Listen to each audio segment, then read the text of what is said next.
of serving through reaching out and grasping other people and helping in the midst of their need. For some of us, it may be through art, it may be through music. There are all manner of ways in which we can execute our diaconal ministry in this life. And all of them together form a kind of complex that makes up the Church of Christ in this time and in this place, and by which we can find further and further ways to serve in this world. Yeah, the violent bear it away. That is to say, those of us who dig deeply into our passion know that the kingdom of God breaks into every age as a strange and alien work. The age does not want it because it always involves the reversal of values from those of the culture round about us, which are always given over to lust and to materialism and things of that nature. And so we're called to a different kind of violence. We're called to a different kind of energy, if you will, of strength on the basis of our whatever it is that we are capable of serving in the world. In the name of the Father, and of the Son, and of the Holy Spirit, Christ is in our midst. He is and ever shall be. You have been listening to Musings from the High Desert with Father Gabriel Rochelle. Contemplations on Orthodox Christianity from Las Cruces, New Mexico. This has been a listener-supported presentation of Ancient Faith Radio on the web at ancientfaith.com.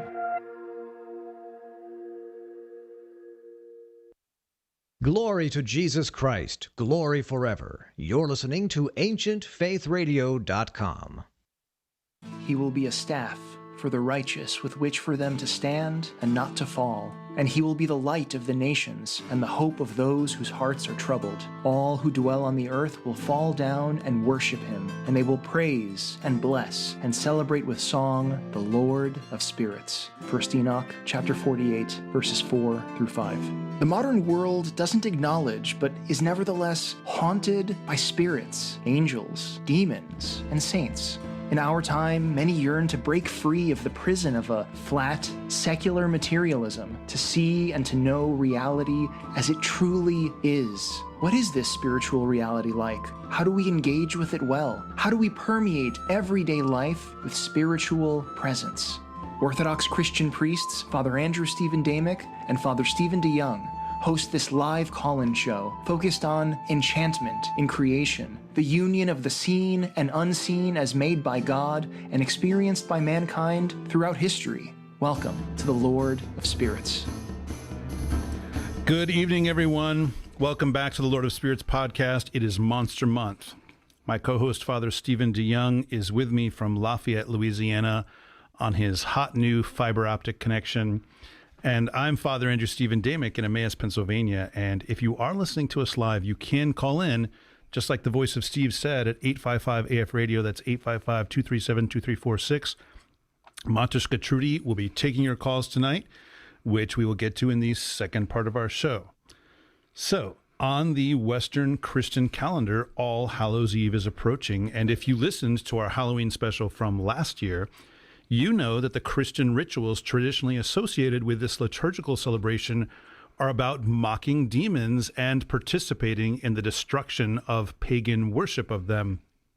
As such, people do tend to think about demons and other monsters around this time of year. And since that is part of what we address on this podcast, we're going to take a walk this evening through a variety of monsters that you find in the Bible and in adjacent traditions: vampires, werewolves, Lamia, Lilith, and yes, unicorns. Yes, sorry kids, unicorns are monsters. But before we begin, just a note for parents. While we're not going to get graphic or gruesome, some of the stuff from history and the scriptures that we're going to be looking at in this episode is pretty horrifying if you contemplate it. So we recommend that you listen to this one before you let younger kids listen with you. And I see that as a parent of younger kids myself. So in the first part of this episode, we're going to be talking about straight up demons in the classic sense. And the first one is Lilith, which is not just the name of Fraser Crane's wife on Cheers. So Father Stephen, who or what is Lilith? It's a fair you go to hear Sarah McLachlan and Fiona Apple. Oh man, that takes me back to my stagehand days. I worked a Lilith fair back in 1997 for a stop in Raleigh, North Carolina. Did you have, in scare quotes, delicious vegan treats? I don't think so. Okay. Probably not. So, yeah, as you mentioned, we try to make this a family-friendly show, although the priests of Baal do not cooperate in that regard at all. No. But, tonight, some of this stuff is kind of scary. So, be advised. And send all your complaint emails to someone other than us, because we warned you. So we're going to be talking about the actual Lilith, after whom the fair was named. Right. After we're done talking about it, you'll definitely wonder how that works. But so this figure of Lilith that we're going to be talking about has been around pretty much as long as we have written literature. Yeah, she's one of the oldest scary things ever. Yeah, so we're going to be, in a minute here, when we talk about her sort of first literary appearance, it's going to be sort of one of the first written things we have. But the name Lilith is sort of the normal anglicized version of the name that you typically see. And that is sort of a transliteration of what is in Hebrew Lilith, in Akkadian Lilitu, in Sumerian Lil. And sometimes you will see folks who want to connect the name, and especially in Hebrew, Lilith, to the Hebrew word Lila or Layla, which means night, like at the end of the day, night falls, night, not like on horses. So that is not related. So as we just sort of laid out, this is a proper name that comes out of Sumerian, mostly intact, right? At least the central syllable. Now, this is a demon who does stuff at night after dark. As demons are wont to do. That's when they tend to do things. And so you'll sometimes see things related to evening and night surrounding descriptions of Lilith, but they're not directly related. And the reason I bring this up at all is that sometimes, even in translations, there's sort of, as we've noted many times on this show, a sort of materialist bias in translations where anything that they can interpret as not being the name of a demon, they interpret as not being the name of a demon, right? They try to translate it some other way. Yeah, we're going to look at some of the fun stuff in that regard, especially looking at biblical translations, actually. Right, and so they'll do that with Lilith, too. They'll try and translate it as night or evening or, darkness or something, rather than seeing it as a proper name. But this is a proper name, going all the way back to its initial appearances. And the first of those appearances is in a poem, an epic poem called Gilgamesh and Kedu and the Netherworld. Which should not be confused with the Epic of Gilgamesh, because it turns out that there's actually a number of Gilgamesh stories that are extant. But these are like hundreds and hundreds of years apart, right? Compared to Epic of Gilgamesh, yeah. Right. The Epic of Gilgamesh, as we now know it today, is the Akkadian version of that epic, which was written took the form we have it in now, sometime between 1500 and 1000 BC. Yep. Whereas the poem we're about to talk about, Gilgamesh and Kedu in the Netherworld, was written during our old friend, the Ur-3 period. Sort of Ur-3 Tokyo Drift. But this is if you want a biblical marker. So the poem we're about to talk about was written during Abraham's time. Right. And the Epic of Gilgamesh as we have it today was written more like in Moses and Joshua's time. And I mean, is this, these are on like clay tablets with cuneiform? Yes. Yeah. So the Gilgamesh and Kedu in the Netherworld, this poem we're talking about, is in Sumerian. So we have these, there are actually 5 sort of epic poems about Gilgamesh that we have in Sumerian from this period. And because journal articles and dissertations have to be written, you can find a lively literature about whether these 5 things are 5 separate traditions or whether the 5 of them together constitute an early Gilgamesh epic and all kinds of things like that. But for our purposes, we just want to talk about this one, which is Gilgamesh and Kedu in the Netherworld. And if you're familiar with the Epic of Gilgamesh, you know that, spoilers, Enkidu dies. Hey, man, I mean, isn't it... Yeah. Don't give spoilers. That poem's only been around for 3,500 years. And right after that, Snape kills Dumbledore. Anyway. Oh. So... I told you it was going to be scary for kids. Yeah. So, Enkidu dies. And so, this particular poem is not so much focused on Enkidu's death, but focused on Enkidu dies. And then so Gilgamesh sort of makes the rounds, to several of the gods, the Sumerian gods, to try to get them to help him out, to get his friend back, out of the Netherworld. Yeah. So his bestest bud has died and he wants him back. And in order to try to sort of persuade them to help him, he gets sent on these sort of side quests, to go and do this or that, to try to help or impress the god in question in order to try to convince that god or goddess to help him out with the whole underworld thing. Yeah, I mean, in some ways, this trope is sort of echoed in, like, the Greek myth of Orpheus and Eurydice, where Orpheus goes down to get his wife out of the underworld. I mean, you see this kind of story in a lot of mythology, the idea of, rescuing someone from the underworld. And often there are, like, things that you have to do in order to make this possible. So, yeah, it's really common in mythology. I like the fact you call them side quests. I mean, it's true. I mean, it really is true. Yeah. So the particular side quest that Inanna, who's also known as Ishtar, who's a goddess, sends Gilgamesh to go do is she needs some help with her Halupu tree. And what is a Halupu tree? Well, it's this particular tree. It's not like a species of tree. It's a particular tree. The Halupu tree. The Halupu tree, yeah. And so this is a tree that Inanna had planted, and she had intended, once this sort of magical tree grew to sort of full size, that she was going to use the wood from it to make herself a throne and a bed. And right, which basically says she's building a temple. Right. So these are the what temples have, for sacrifices. That's what you got the throne there for, and for Nephilim making. That's what the bed's there for. Yeah, right. And so this is her plan, and so she's cultivated this special tree to do that, and she's got a bunch of squatters who have taken up residence in said tree.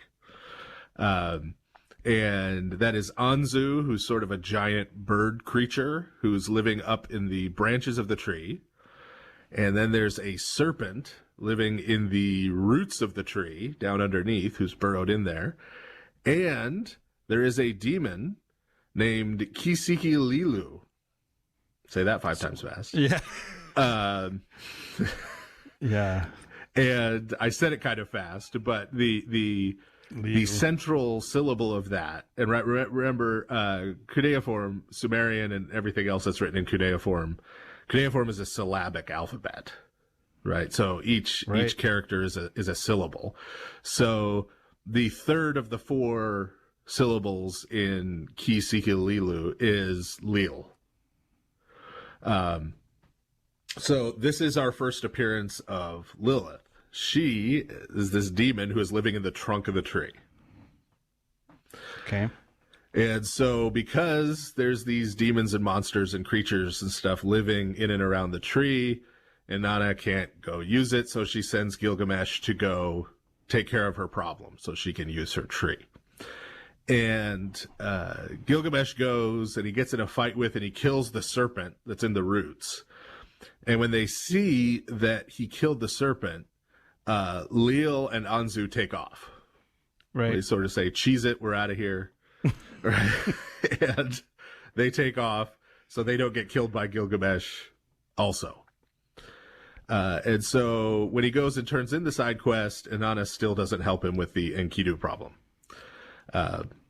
She sort of tricks him into taking care of her issue, which is interesting because it kind of does illustrate that in pagan mythology that there are monsters that even the gods can't handle because, I think this is sort of a side point, but it's a really important point I think for us to underline every so often, which is that no god in any ancient pagan mythology even makes the claim to be all powerful.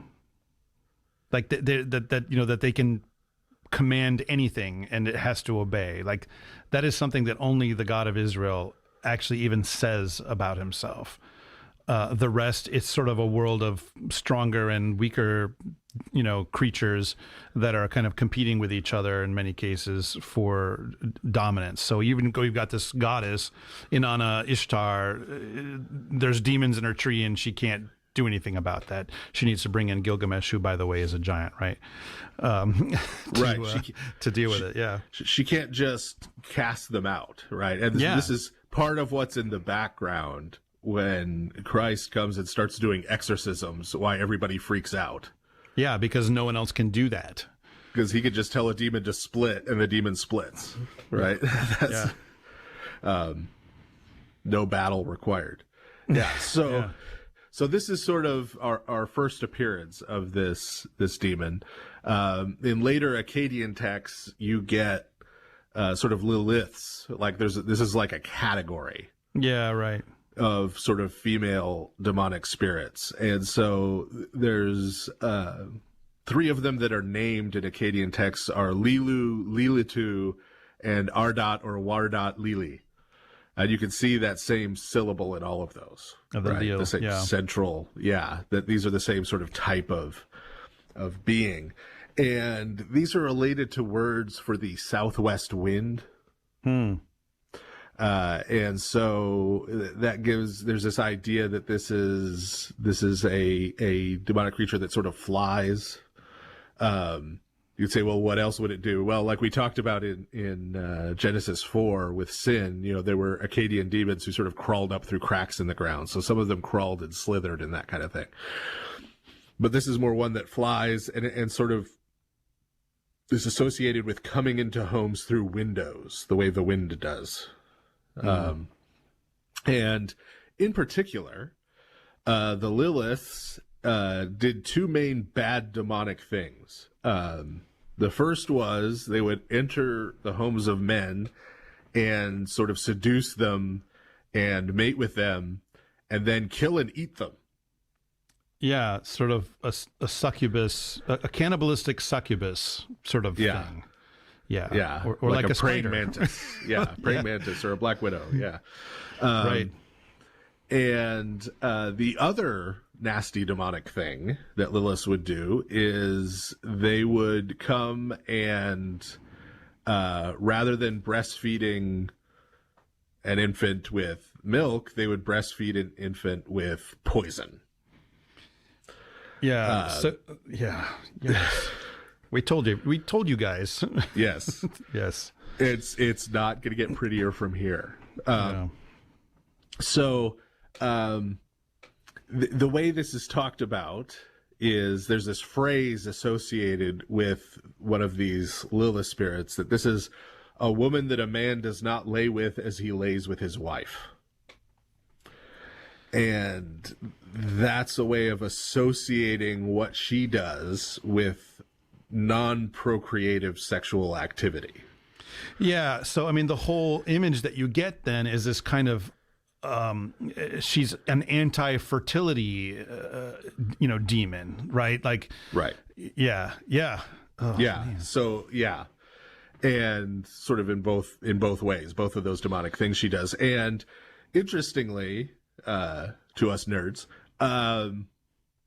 this idea of the Lilith spirit sort of demon traveling around and sort of looking for men, particularly young men, to do this to. There's also, this imagery is also applied in Akkadian texts to Ishtar. Right. The goddess we were just talking about is also one who goes around looking in windows, looking for young men. But she was seen as being a fertility goddess.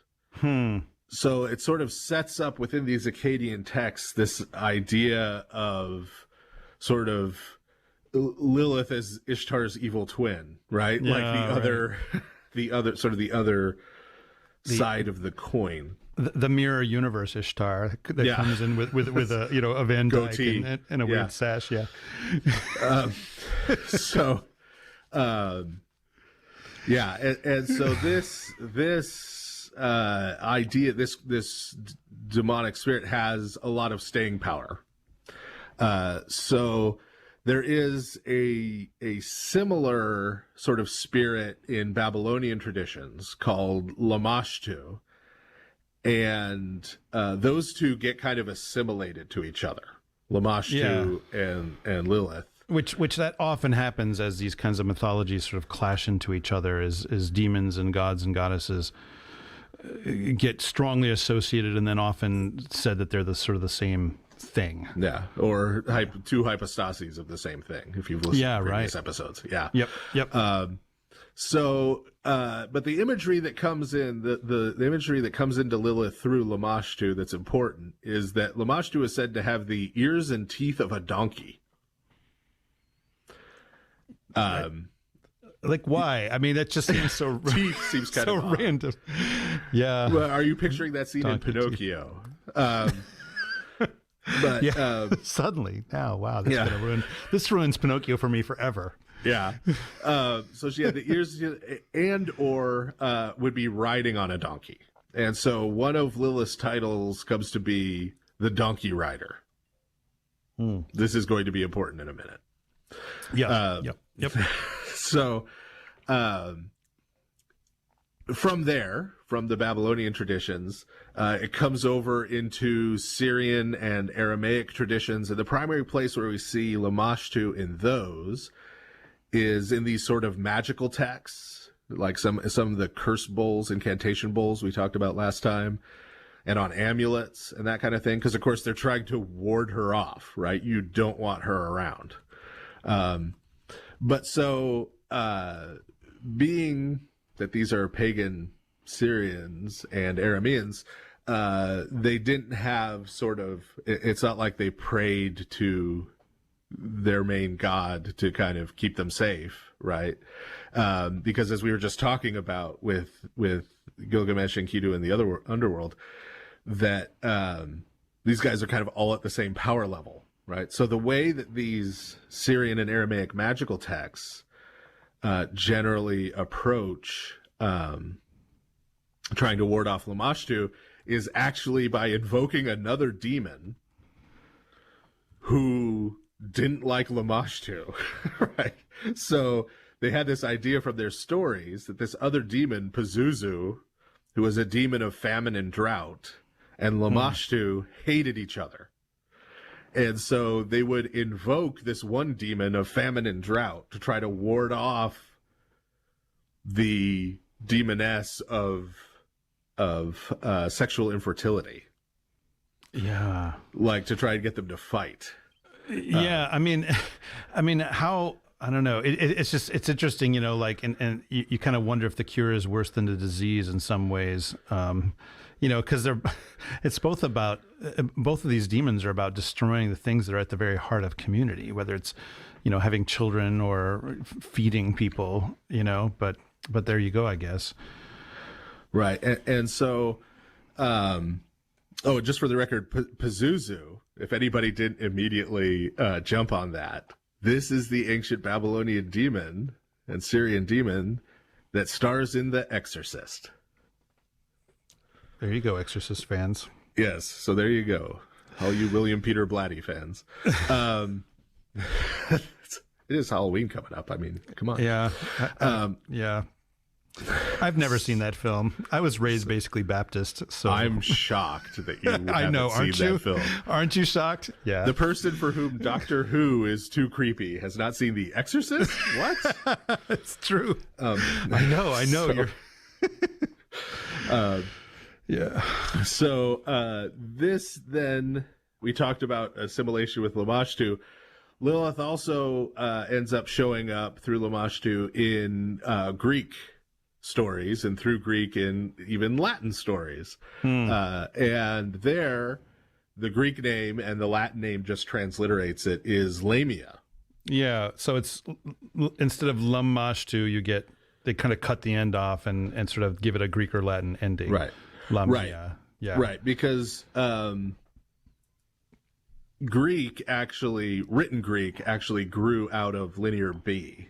And Linear B is a phonetic language, like cuneiform languages. It has a phonetic alphabet. So with very old words, you have that same syllabic kind of thing, where you have a syllable that gets picked up with, and then based on the language development, you get different endings put after it. Right. Yep. So Lamia in the Greek stories, in the Greek traditions, is one of the many lucky ladies who Zeus set his eyes upon. Yeah. I mean, again, showing how their most high god is super duper creepy. Yeah. Super duper evil. Yeah. Yeah. So he went and, we'll politely say, seduced her. Yeah. Right. And then after he had done this, they had some children together. And when Hera, Zeus's wife, the goddess Hera, realized that once again Zeus was cheating on her and had kids, decided to curse Lamia. Yeah. As she does that kind of, I mean, if you read Greek mythology, you know that this is a thing that happens over and over again. Hera is always going after Zeus's paramours. Yeah. Or his victims, frankly, is the way really we should put it. But yeah. Yeah. Yeah, blame the woman. Thank you, Hera. Yeah. So, toxic femininity, anyone. Yeah, right. So she puts a curse on Lamia and turns her into a serpent woman, sort of waist down snake, waist up human, and forced her to eat her own children. And cursed her so that she could never sleep. Yeah, which kind of connects to that whole sort of nighttime idea. Right. So she's out and around at night. In the Greek stories, Zeus decided, he felt a little bad after all this happened. And so the way he decided to help Lamia out was he made it possible for her to remove her eyes. Because that'll help her go to sleep, I'm sure. Yeah. Yeah. Jeez. Guess eye strain? I don't know. Yeah. But I thought all religions were the same, Father Stephen. Yes. And they, paganism is beautiful. And yeah. Right. But Lamia, due to having all of this befall her, proceeded to operate very much the same way that Lilith did and Lamashtu did. And that's prowl around at night, looking for young men, mating with them, killing them, eating them. Yeah. So all that said is background. And now we get to the Bible. Yes, all that ancient Near Eastern languages. Lilith makes an appearance in Isaiah 34, verse 14. Right. Right. And you collected a cavalcade of interesting English translations for the word Lilith in Hebrew. Yeah. Yeah. So, I mean, and we could probably double this list, but this, I think, gives you a sense of the scope here. Okay. So the ESV, the English Standard Version, translates it as nightbird. The King James, which, is my favorite in terms of the way that it sounds, is translated as screech owl. The New King James has night creature. It sounds like it should be some kind of a TV show. tonight on Night Creature. And then the RSV gets us a little bit closer and has Night Hag, so that's pretty good. Now wait for it. We have to pause before this last one. I know. Because there's going to be a couple first and onlys on this episode. One of them you're going to have to wait for the third half. But one of them you're about to get, where this is the only time we're going to say something positive about something ever. Yeah. Here it comes. So there is a quote-unquote Bible translation called The Message. I'm sorry. It's just hard to not be a little bit sarcastic about that thing. Just open it up, people. You'll see what I mean. But as I was doing my little survey of the way that this word gets translated in English versions, The Message has it as the night demon Lilith, which is, I think, the best of any English translation I found. I could not believe it. It was proverbial stopped clock. Yes, right, exactly. I know. It's so fun that it's right about this. Yeah. How weird is that? But not Christology or the Trinity or that stuff. But this they nailed. So hats off to you for this one word message, people, whoever exactly you are. Yeah, the night demon Lilith. That's what the Message translates it as. So so Lilith shows up in Isaiah chapter 34. I mean, what's she doing there? Well, she, along with some other demonic critters, is haunting the wasteland of Edom after it's been destroyed. As one does. So this is part of an oracle against Edom, where Isaiah is pronouncing that Edom, because of wickedness, is going to be destroyed, and it's going to be so destroyed that all that's going to be left of the great cities is going to be sort of rubble with sort of demons and wild animals prowling around in the ruins. So that's the idea of why she appears here. She being one of those night demons who's going to be out there, lingering around in the rubble. Yeah, she's just sort of listed. It's not. It doesn't really treat of her. She's just sort of mentioned, but she is mentioned very explicitly right there in the Hebrew. Right. And so when we get to the Old Greek, this is going to solve what may have been for many of you. It was for me for a while. One of the great mysteries about the Orthodox Study Bible, and its translation of Isaiah in particular. So in the Old Greek translation of Isaiah, which is sort of the first layer of Greek translations of the Old Testament, they translated this word onokentavros, which, since I just said it in modern Greek pronunciation, you may not see, but the middle part of that, if you could see it written out, is kentaur. Yes. Like centaur. Centaur. Yeah, exactly. Right? And onos is a donkey. So donkey centaur. And so the Orthodox Study Bible faithfully translated that donkey centaur. Centaur. Yeah, it's a very literal. In the ruins of Edom, there would be a donkey centaur wandering around. So what was actually happening here was that you think about when the Old Greek was translated. Right. This is following the Babylonian exile and the time that Judeans spent in Persia. Lamash 2 is what? The donkey rider. Yeah, right. Right. So that was the idea they were trying to convey. But a demonic donkey rider, so it becomes a centaur. The donkey rider, this is Lamash 2, right? Yeah. That's what they were trying to say. And other Jewish translators understood that that's what was going on. So Aquila, when Aquila does his recension, he translates it as Lilith. Just transliterates it into Greek. So so these later Greek translations. I mean, I say later, but I don't know how much later. But are they just sort of editing the Old Greek? Is that what's going on? Mostly, they're mostly trying to correct it. So they just transliterated Lilith because he understood it as a proper name in Hebrew, right? Yeah. And then Symmachus, who is another one of the early translators, translated it as Lamia, right? He just turned it into the Greek version of the creature, right? The Greek version of the demon, Lamia. Yeah. And so St. Jerome, when he translated the Latin Vulgate, also went with Lamia. 5th century AD, so some centuries after all of this. Right. He went with Lamia because Latin had maintained the same name for that demon. And he, a lot of people don't necessarily know this, but in addition to doing the actual translation, St. Jerome wrote introductions to all the books of the Bible and wrote commentaries on most of them. So basically, St. Jerome made his own study Bible. Yeah. Yeah.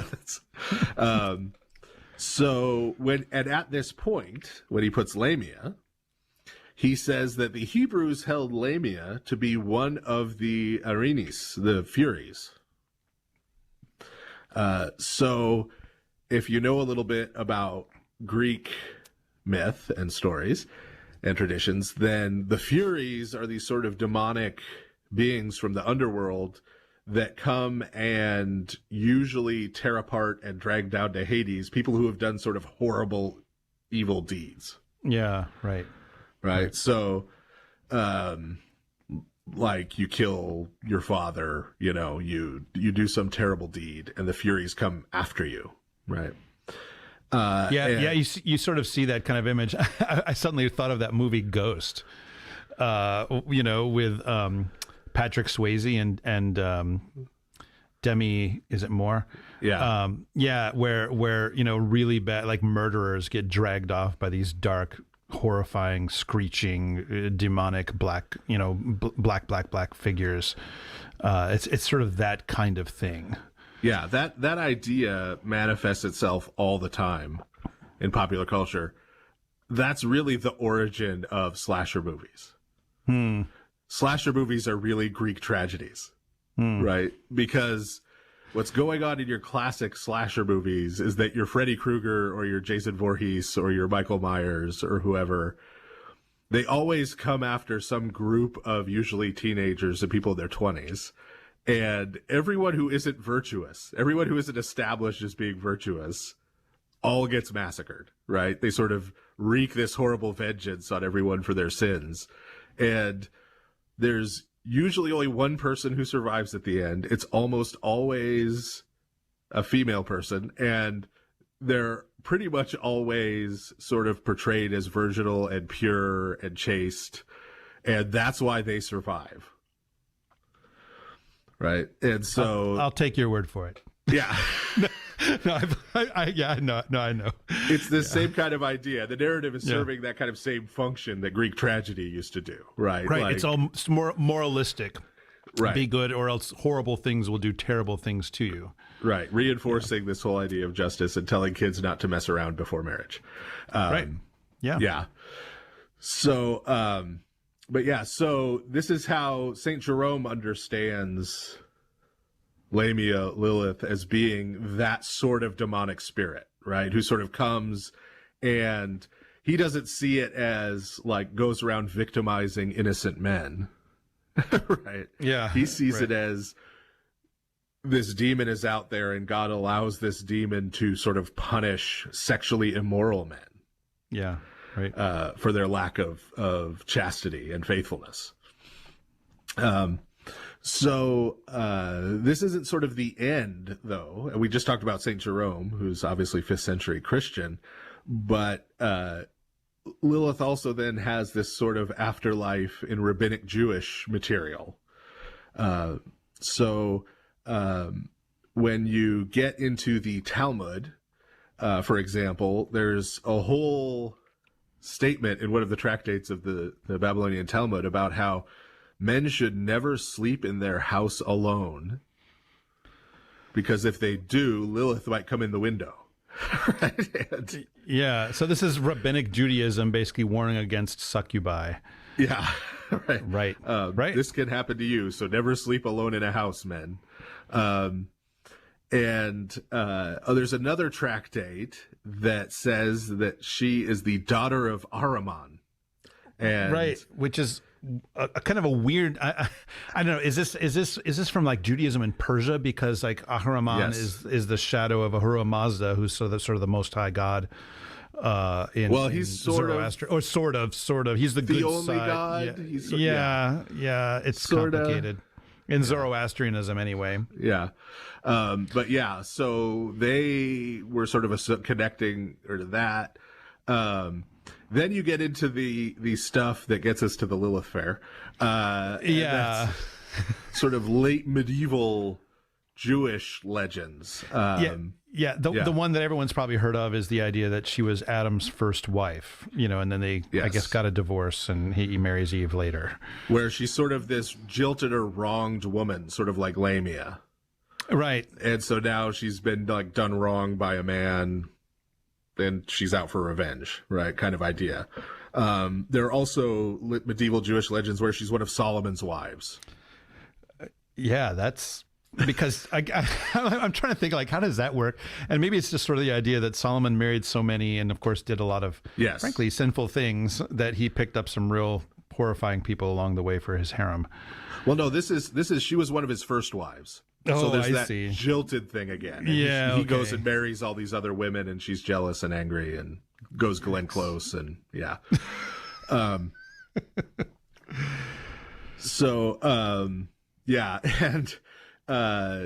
but she is sort of always associated with and warned against in terms of infertile marital sexual activity.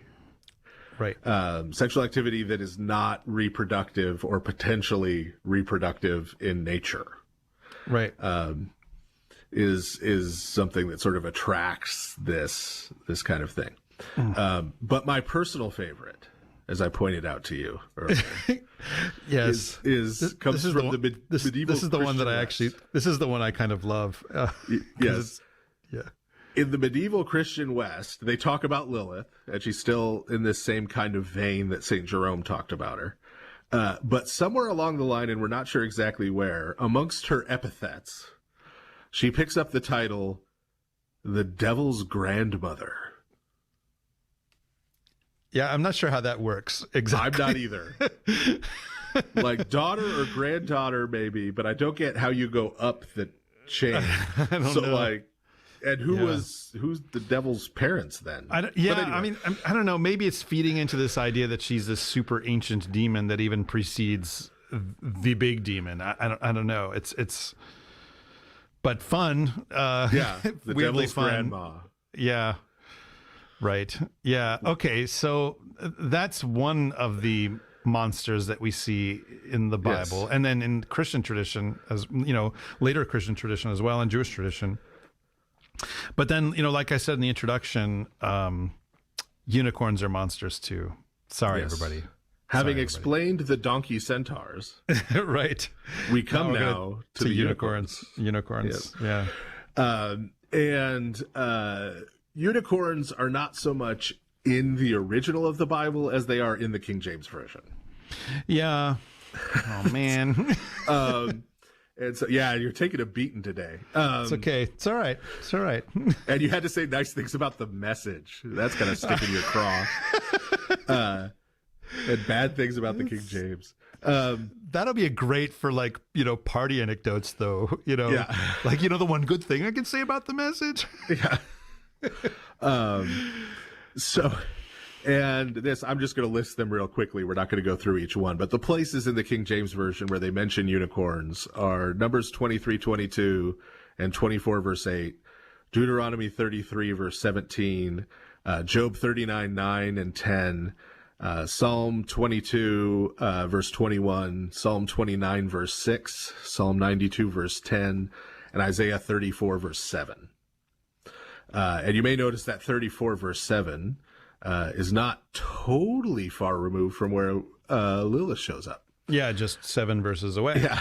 So there's a reason for that. But those are the places where a unicorn shows up. And again, we did a brief survey of some English translations. Yes. Okay. So the King James does translate this word, whatever it is, which we're about to tell you, as unicorn.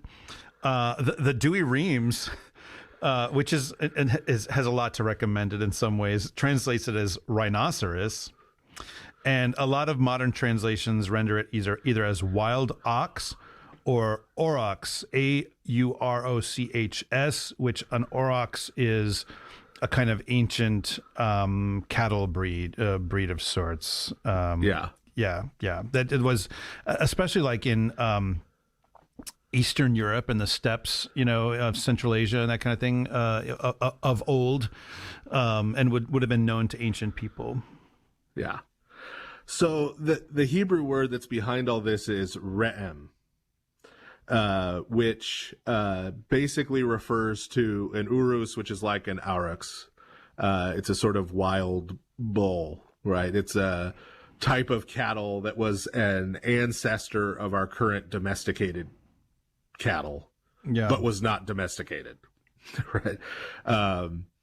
And so they were sort of like water buffalo or wild hogs, that kind of thing. So those modern translations are kind of closer to what's going on in the Hebrew with re'em.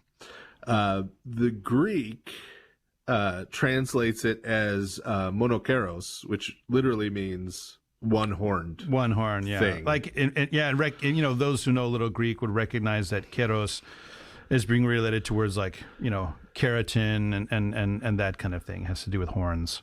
Yeah, and is the serus in rhinoceros. Yes, which is where the Dewey Reams is thinking. Yeah. So this gets when Saint Jerome comes to it, he's not sure what this is talking about, and so he just changes it into Latin and put unicornis, one-horned thing, right? Right. And then the King James translators got to it. They didn't know what that was, so they just transliterated it into English as unicorn. Right. So basically what we're saying then, if I'm following this correctly, is that the word unicorn is the result of biblical translation. Yes. Yeah, that the word is. I mean, obviously we're talking about a concept that is behind it, but that the word unicorn comes from biblical translation, basically because translators weren't entirely sure what to do with this Hebrew word. Right. And so the trend you see, though, in all those English translations, once people start trying to figure out what it is, even the Dewey Reams, is they're trying to associate it with a real world animal. Sort of like we saw last time with Leviathan and Behemoth. Well, this has to just be some zoological creature. Yeah. Right? Who we need to associate this with. And there's some, I'm not going to go down this alley, but hey, if you've got a lot of time on your hands and an internet connection, you could go down a whole rabbit trail with our KJV only friends, trying to explain what a unicorn is. Because they take the King James as being authoritative and it says unicorn. So this includes an argument of how it could be a narwhal on one website. Wow. So wow. And in case you don't remember what a narwhal is, kids, it's a sea creature that in fact does have one big horn. Yes. Yeah, that's narwhals. But it's hanging around the ruins of a city. Apparently. Narwhals. That's so great. Swimming in the ocean, causing a commotion. So what's really going on here, as we talked about last time, is this is calling upon the whole bull imagery. Yeah. Of Behemoth, Baal. The bulls of Bashan, the bull Baal, the Apis bulls of Egypt, the bull of heaven. That's what this is drawing on. So this is another demonic creature. And so when you put these together, like in Isaiah 34, this is an idea that is common in Old Testament, and in other ancient Jewish sources, that when a civilization collapses or a city is destroyed or collapses, and already at the time that the Old Testament is being written, right? We talked about the Ur III period, right? There are cities that are already thousands of years old. So right. Whole cities, whole empires have risen and fallen by the time the Old Testament starts being written. So there's ruins around that people actually are noticing. Yeah, of these previous civilizations. And so they believe that when those civilizations collapsed, the gods of those cities and nations and empires, the spirits of their dead kings who they believed were divine, all kinds of demons would make their home in those ruins, right? Ruins, graveyards, Haunting. ancient tombs would have these are the only things that would live there, would be these sort of demonic creatures and evil spirits. Yeah, which is where this association that, is pretty much universal in human culture of like you said, hauntings of ruins, and of course, cemeteries. I mean, and all that kind of stuff, is that these are places of the dead, the damned, the demonic, other things that start with D, devils, demons.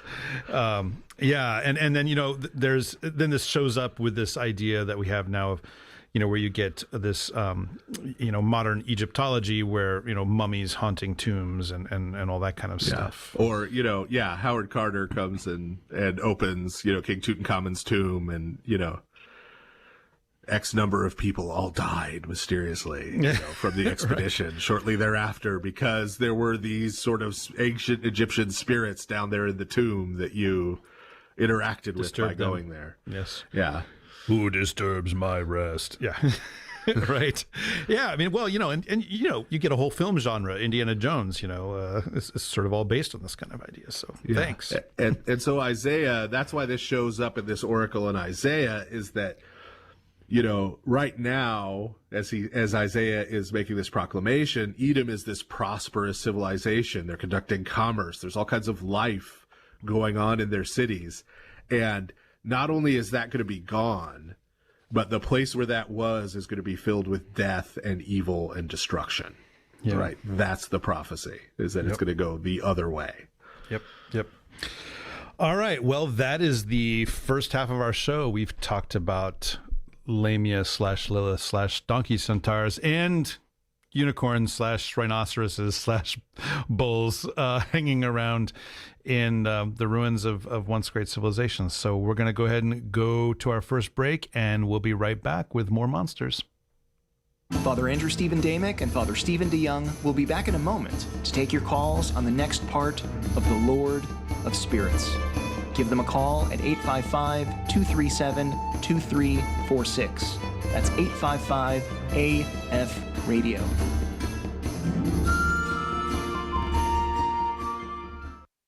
Saint Ignatius, 1st century bishop of Antioch, called the God-bearer, is one of the earliest witnesses to the truth of Christ and the nature of the Christian life.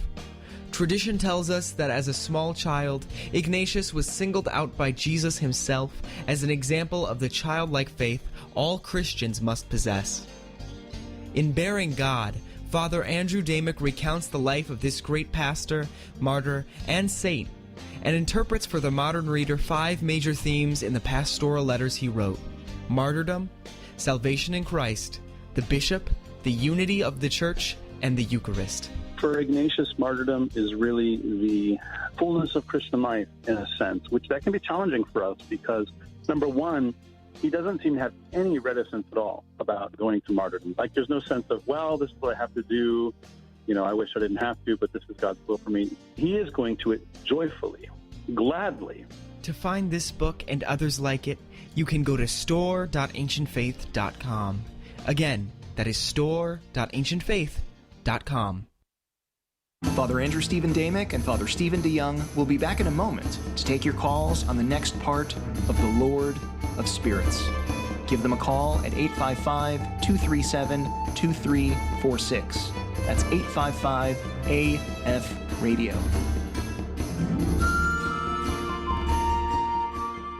We're back now with The Lord of Spirits, with Father Andrew Stephen Damick and Father Stephen DeYoung. If you have a question, call now at 855-237-2346. That's 855-AF-RADIO. All right, welcome back. Well, sounds like the voice of Steve got a little confused there for a second, but we are back. I think actually, I think we're being nice. I think he really needed some extra residuals. That's true. So how much Christmas are we sending? shopping is around the corner. That's right. Everybody tip your local Steve. So we are back. This is the second half of the show. And like Steve said, you can call us at 855 AF Radio. And we are going to take a couple calls. But first, I just wanted to give Father Stephen the opportunity to talk. Not that he can't, but to give the opportunity to talk, because he has a brand new book that literally just came out last week. So it's called God is a Man of War. You can get it from store.ancientfaith.com. Father Stephen, what is that book all about? Violence and death. Yeah, that's pretty much true. Yeah, the subtitle is The Problem of Violence in the Old Testament. Right. There are a lot of passages in the Old Testament. People probably have some that immediately come to mind that as modern people are deeply troubling to us, because they don't just depict sort of violent and horrible things, though they do, but sometimes it seems like God is kind of telling people to do those violent and awful things, or he's okay with it, at least. And so these are really troubling to a lot of people. We also have a lot of our young people who have these things thrown in their faces by schoolmates, by coworkers, etc., your local atheist. And they don't necessarily know what to do with them themselves, so they don't have sort of a good answer prepared. And so I know some people are a little sketched out by the title, God is a Man of War, but that is a verse from the book of Exodus. Yeah, I mean, it's a Bible quote. Yeah. And so the book is about passages of the Old Testament that are troubling, and the title is a verse from the Old Testament that is troubling. So it kind of does what it says on the tin.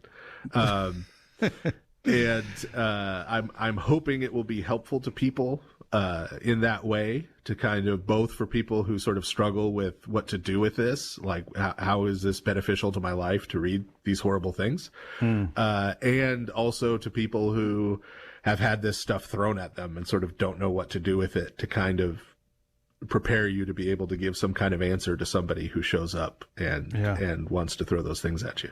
Nice. Yeah, I'm about 40 or so pages into my copy, and I'm loving it so far. So I do recommend it to everybody. So this is the second part, and we are ready to take some calls. So we have Alexander, who is calling, and this is what it says on the call board, from Transylvania, Romania. Actually calling from Transylvania. So Alexander, are you there? Hello, yes. Welcome to the Lord of Spirits. We are glad to have you. What is your comment or your question for us tonight? I was thinking of sharing some information about some local creatures we have here and see what you think about Sure. them. Yeah, sure. What's up? So, for example, there is this thing called Ricolacus, which I guess is kind of like a werewolf. But the thing with them is that it's seen kind of as a sort of thing you are born with. And usually it happens if you are the third generation or more born out of wedlock. And when you are born, there's like a sign on your body so people know. And the thing is that sometimes you can turn into a dog, but you don't know. So, for example, there's stories like a woman is attacked by a dog and he rips her shirt.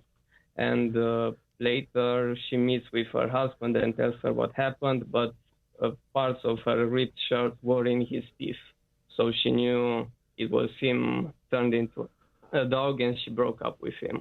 So that's one kind of creature. And there's also these wind spirits that lift people up in the air, and after that you can become crazy or stuff. And I read about spirits that do the same thing in Japan, so it seems to be common. So that's another thing. And the strangest one is a being called Marzolia, which you could translate as Big Tuesday. And it's this demon that doesn't want, like Tuesday is his day. So if women work on his day or her day, she's offended. And usually she comes as a woman and helps them to work. but harms them at the end. So like if they are boiling cloth, she pushes them in the water, in the boiling water or stuff like that. Wow. And there's these stories up to very recently, and people have like, it's not like long ago type of story. It's like I know someone or even myself, or it happened to me. So the first thing I'll say is, with regards to the first two kinds of creatures you mentioned, we are actually, that is literally, so we're going to be talking about, among other things, werewolves during this part of the episode. So just stay tuned for that. And then this idea of demons that make you go insane. That is, in fact, what we're going to be talking about in the third part. But I wanted to mention this thing about Tuesdays, which seems so sort of random and weird. But the thing that occurs to me is, and this is the association in my head when you said this. I don't know if Father Stephen knows something else that I don't, probably. But I do know that the idea that Tuesday is considered to be a sort of unlucky or cursed day it exists in the Balkans.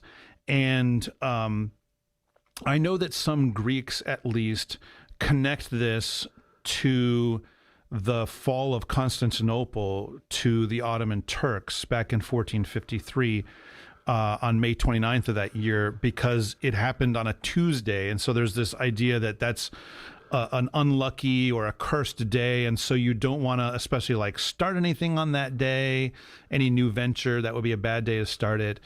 So I mean, that's what I'm kind of aware of. I don't know, Father Stephen, are you aware of other stuff in regards to this? Well, yeah.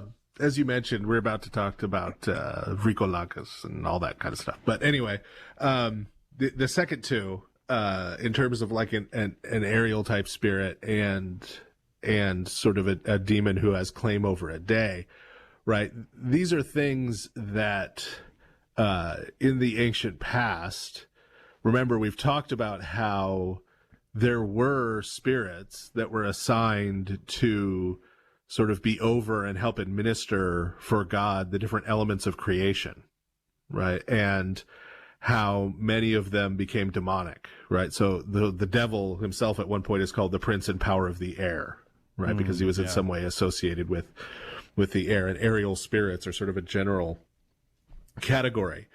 And so part of what happens as the world is Christianized is that, as we talked about, particularly in our Halloween special last year, is that these demonic spirits who had control of these things are displaced, and saints and angels sort of take their place in helping Christ administer his kingdom and his dominion.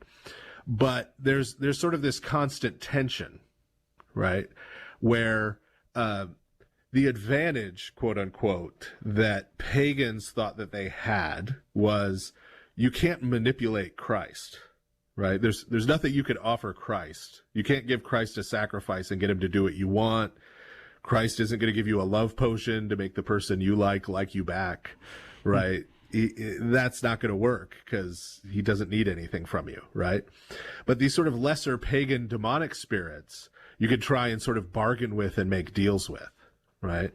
And so as paganism is displaced, right? And so the days of the week, like in their English names, are related to the pagan gods. Oh, yes. Right? Yep. It's Woden's Day and Thor's Day, and right, these are these pagan spirits that was their day, right? There's this tendency to say, well, I want to have a good day tomorrow, or I really need X, Y, or Z to happen.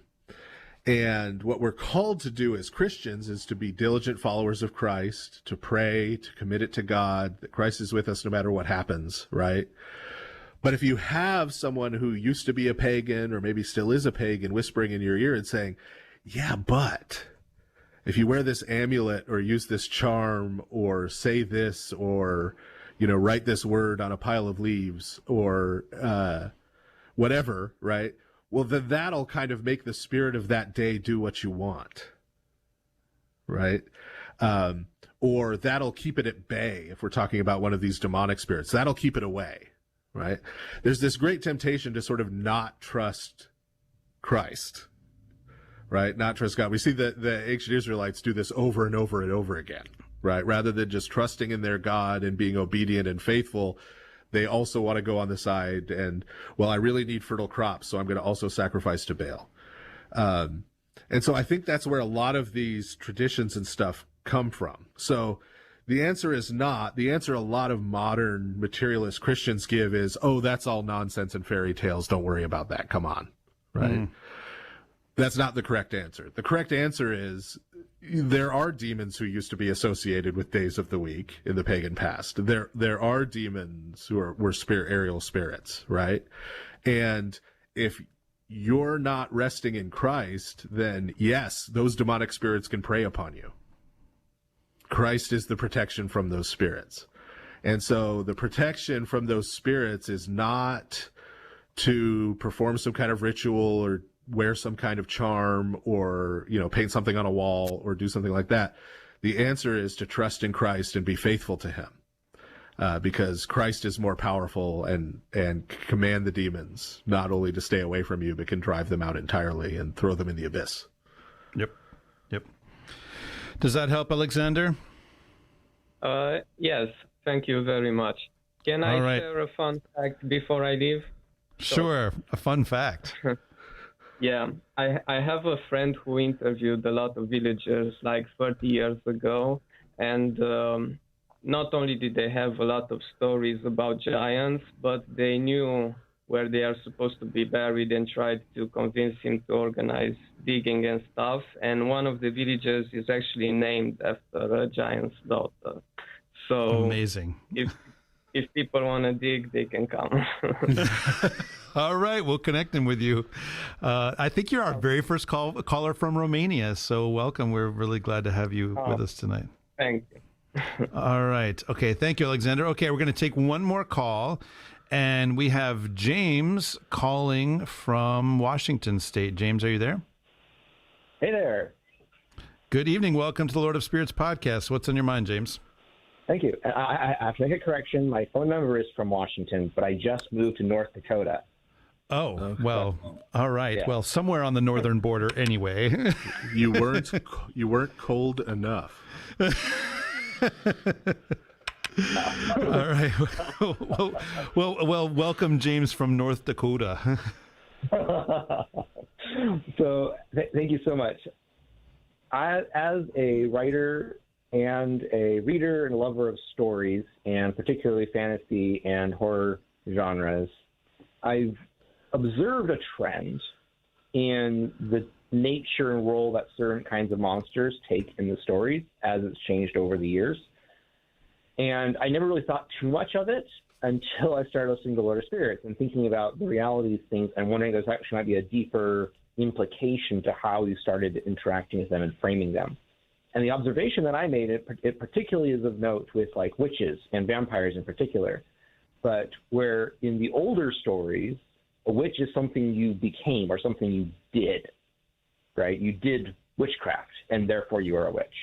Or vampirism where you became a vampire by doing vampirism in a sense, or preyed upon and joined in with it type of thing.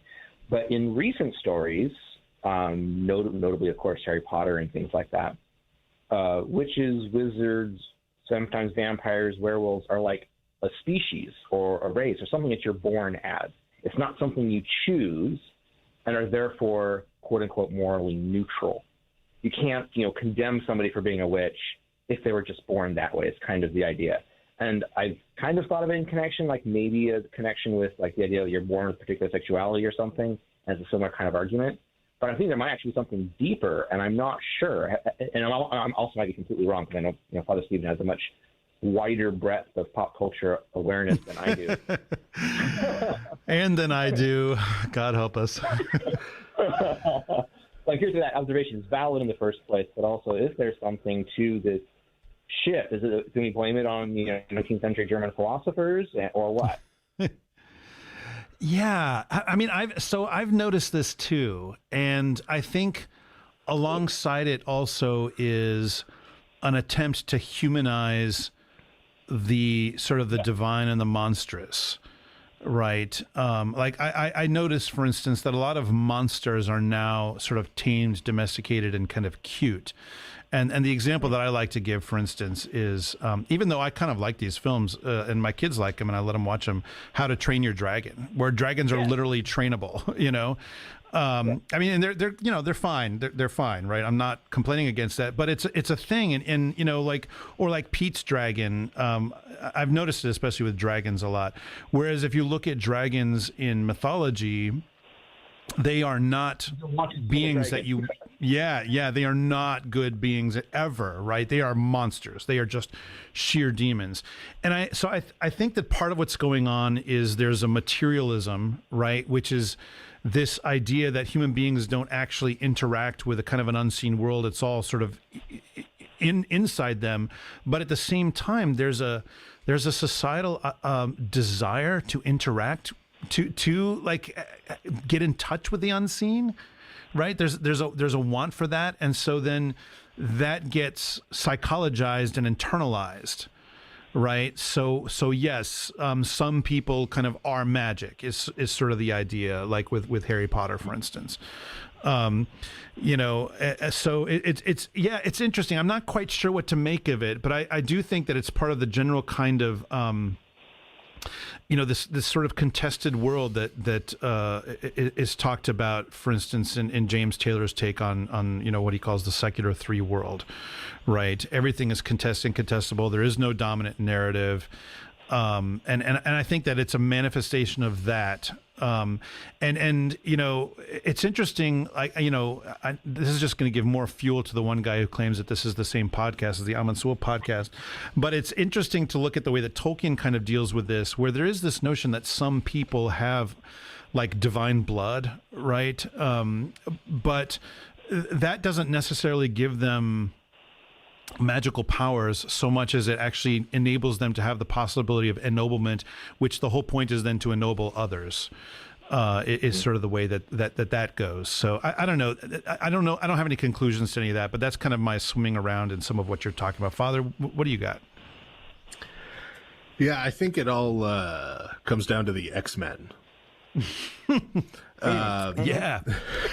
Yeah, right. And, mutants. Yeah, and here's what. So when Stan Lee and Jack Kirby came up with the X-Men, Stan Lee used to joke that the reason he made the mutants was he couldn't think of any more good superhero origins. So he just said, well, they're mutants. But in actuality, what's going on there is, you know, the mutants got their superpowers when they went through puberty. Right. So this was to connect with like young readers who were the audience for comics at the time, not people in their 40s like me. And to kind of say, you know, when you're a kid and you're going through puberty, all of a sudden your body gets weird and gross and you don't know what's happening to you and you feel like an outcast and a weirdo, right? And so that was sort of the idea behind it. But then, like, as it goes on, as the X-Men comics went on, all of a sudden that became a metaphor for race in the late 60s. And then it became a metaphor for sexuality in the 90s. And then, you know, on, right? And so it's this kind of trope. And this is why you see it so concentrated in, like, teen literature now, like Twilight or, you know, Harry Potter or whatever, right? That you have a group of people who feel weird, you know, and picked on and gross and that kind of thing. And appealing to them is the idea that, hey, that thing that makes you weird and everybody picks on you about is actually like your superpower. That's what makes you special and great. Yeah. Right. And so this isn't to sort of apologize for it, because I think there are some problematic things there, right? Where when you tell people what's important about you is how you're different from everyone else. Mm-hmm. Right? So, like, your rebellion is the core of your personhood. The ways in which you have rebelled against societal structures, that's what makes you unique as an individual and special. So if you don't have that, right, if you're sort of normal, that's bad. Yeah. Right? Yeah. Like, that's a whole YA genre. Yeah. Like, it's bad to be a muggle, right? Like, it's bad to just, you know, live a quiet and decent life in godliness and sanctity, like as St. Paul says we should try to. Like you need to be different than everybody else and unique and question everything and just, right. And that creates a certain idea of what identity is, where identity again is what makes you different from everybody else, right? Whereas earlier and more ancient concepts of identity was your identity was sort of a series of overlapping circles of where you fit, not where you didn't. Right. So my identity is made up of being my wife's husband and my parents' child and the community I'm a part of and the parish I'm a part of and right. All of those roles and all those capacities, you pile those all up and you get my identity. My identity is not the way in which I reject all those. Right. So I think that's at the core of what's going on. And I think it is super destructive to society, right? Yeah. To start to view your own identity that way. Yeah. Yeah. Oh, yeah. Well, does that now the challenge becomes how to write a story that subverts those tropes. Yeah. Well, see J.R.R. Tolkien. I don't know. Yeah. You know, I mean, it's true. Like you know, a lot of the things. For instance, that our friend Jonathan Pajot talks about is about, you know, reestablishing hierarchy in a healthy way. And that's exactly this, right? It's exactly putting things in their proper order, you know? So yeah, I mean, it can be done. And I think people do connect to it when it's done really, really well. I mean, you think about it. I mean, just think about it's interesting, for instance, just look at the Marvel Cinematic Universe, which plays with both of these ideas. On the one hand, there is, you know, these people are weird and that's what makes them who they are. But then on the other hand, there's like, okay, there's problems in the world and we need to fix them and need to put things back to, you know, we need to have peace again. And, you know, this kind of thing. So it's constantly dealing with this problem of order versus chaos and how you navigate that, you know? So, yeah. So. Yeah. All right. Well, thank you very much for calling, James. We're glad to have you on and let us nerd out a little bit. So, I mean, the whole thing is nerding out, but this is a pop culture nerding out. All right. Thanks. Okay. So now that we've talked about just outright demons, now we're going to talk about human beings that are kind of functioning in demonic ways. And with the first, we're going to talk about werewolves. One of everyone's favorite Halloween monsters, werewolves, right? Alexander brought up werewolves a little bit from Romania. But yeah, I mean, werewolves, this is another one of these beasts that's like everywhere. Like everyone has a werewolf. And you know, it's in pretty much every culture and mythology. And you can do your Old English etymology here.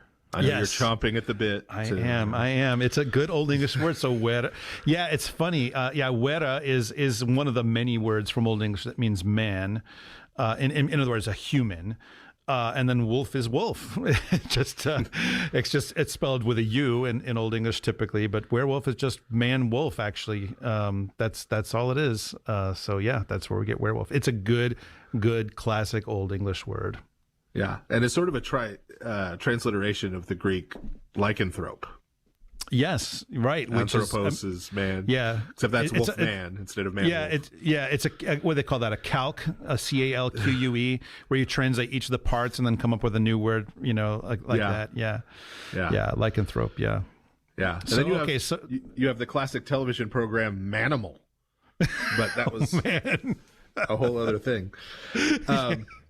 Okay, so let's go to ancient Greece, Father Stephen, because that's where werewolves come from, or at least the earliest ones that we know about it. Well, and ancient Greece, right? Yes, so super ancient, like Titanic almost Greece. Yes, we're talking about like we're talking about Arcadia, Greece. Yes, or Elenos. Yeah. Arcadia is an area in Greece, right? A mountainous area in Greece still, but it was in the ancient world considered to be the beginning. This is where Greek civilization began. And this was sort of the golden age back in the past. And I'd be remiss if I didn't give a shout out to Arcadian Knights, the greatest WoW guild in the history of Dragonblight US server. But anyway, so in Arcadia, right, the first king there, sort of in this Greek prehistory, was a fellow named Pelasgius. And that Pelas part, the Pelasgius part is important. This is Pelasgius, not Pelagius. But spelled basically the same, except with an S in there. Yes. Now, if you want to scare the dickens out of your local Calvinists on Sunday, dress like Pelagius. This is Pelasgius. I'm trying to imagine what a Pelagius costume would even look like. I don't know.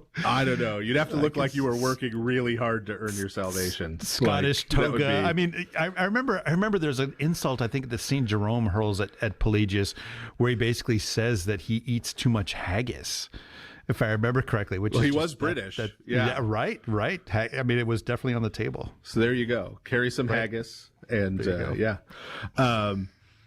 So, this is Pelasgius. Only people who eat a lot of haggis could think that they could save themselves by their own merits.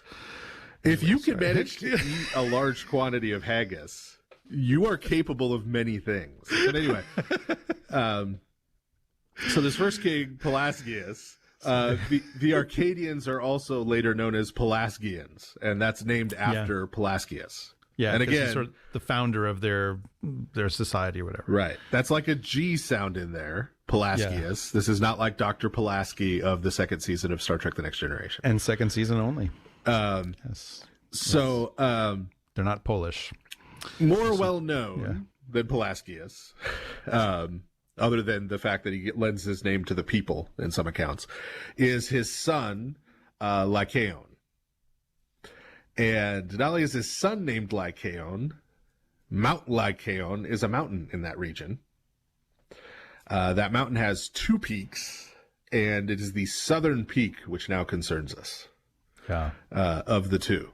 And what's on that southern peak of Mount Lycaon is the oldest known altar to Zeus. Not just known to us today, but when you read ancient Greek sources, they say this is the first altar to Zeus. That altar was so ancient and so sort of renowned in Greek religion that it was referred to, it had its own name. They referred to that altar as the Bimos. And that is important in showing you the age of this tradition, because Bimos is derived from Bima or Bema in Semitic dialects, going back to Akkadian, which is the word for altar. Yeah, and we use this even in Orthodox Christian liturgics to refer to a particular location in the temple as well, the Vima, right, in the middle of it typically. Yeah.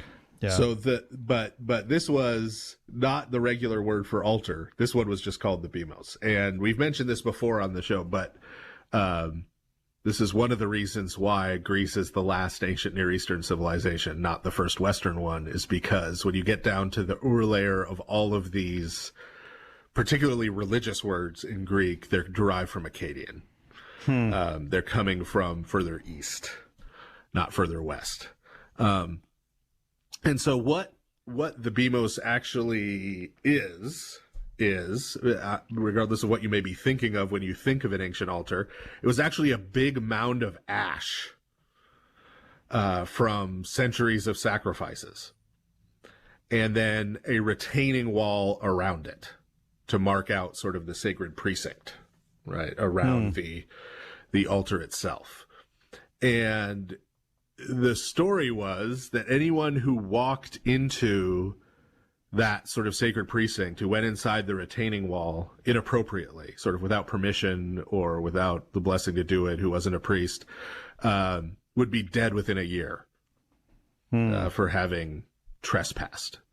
And the reason they said that the altar was there in particular is that they believed that that peak was the birthplace of Zeus Lycaos, sort of the localized hypostasis of Zeus from that place. right? Yeah. The Zeus who was worshipped there was actually born there. And that's the reason for the altar. So this ancient site is there. Here's where things get ugly again. Repeat the parental advisory. Yeah, right. So in the story of King Lycaon, he goes to this place and sacrifices a human infant who was an enslaved person, the child of an enslaved group who he had conquered, and offered the infant as a sacrifice to Zeus, including eating some of the entrails. Yeah, because just as a reminder, everybody, human sacrifice, it doesn't involve just killing humans, it involves eating humans. Yes, cannibalism, and in the form of blood drinking and in the form of cannibalism, direct cannibalism. Eating yeah. Right. And so when he did this horrible thing, he was transformed into this sort of cannibalistic wild wolf creature. Yeah, so there's kind of here's the question I have, and this is a genuine question. Like, it's a chicken egg issue. Like, is the Greek word for wolf derived from this guy's name, Lycaon, or is his name Wolfie? I mean, what's going on here? It probably goes the other way. That wolf is derived from his name. No, that he's being named Wolfie. Yeah, he's being named Wolfie. Okay. This is Wolf Mountain, and yeah. Yeah, right. And you know, we've I don't know if we've mentioned this on this show in the past, but just to say it now, like, you know, of course, sacrifice puts you in communion with your God, and sometimes like big super sacrifices are done to have kind of big effects, and so to sacrifice a human is done in an attempt to, I don't know, have a really super intense communion with your God and like gain powers. You know, like it's considered a very powerful big sacrifice to sacrifice a human being versus just like an animal or grain or drink or something like that, which is sort of the usual side. Like this is unusual even for paganism, that you would sacrifice a person, right? Because you get in the ancient world, you get pagans who don't do that, looking down on and sometimes attacking and destroying other pagan tribes who did it, looking at them as sort of way beyond the pale, like that's just so wicked, nobody should do that. You know, but the idea is that it's this monstrous thing to do in order to get monstrous results. Right. And it's interesting. You see this migrate in the telling of the story, too. The earliest Greek tellings of this story, it's kind of portrayed as this kind of powerful Ur magic thing. I need to stop using Ur. I've used it too much tonight. But when you get to the later stuff, especially when you get to like Ovid talking about it, when you get to the Romans had a particular aversion to most forms of human sacrifice. See the Punic Wars. So they saw him getting turned into a wolf as more of a punishment from Zeus. Like a curse from the gods. That's the version I think you usually see if you're reading, if people are reading this story at all, which it's not usually in most kind of collections of Greek mythology that are out there. But most of the ones you see, it's this idea that he did this wicked thing, and so he was cursed by the gods to be like a wolf. But like you said, in early ones, it's like he was gifted by the gods to, you know, like he gained wolf powers. Yeah, and even the later Greeks got super embarrassed by this stuff. There's sort of they did some revisionism. About as one does. As one would be a little embarrassed. But not only do you have this cultic activity going on, but related cultic activity. We don't usually think of it as modern people as cultic activity, but there were also Lycaean games that were held in the valley at the foot of Mount Lycaon. Like Olympic games, but they're cannibalistic werewolf games. Yeah, they weren't at Mount Olympus.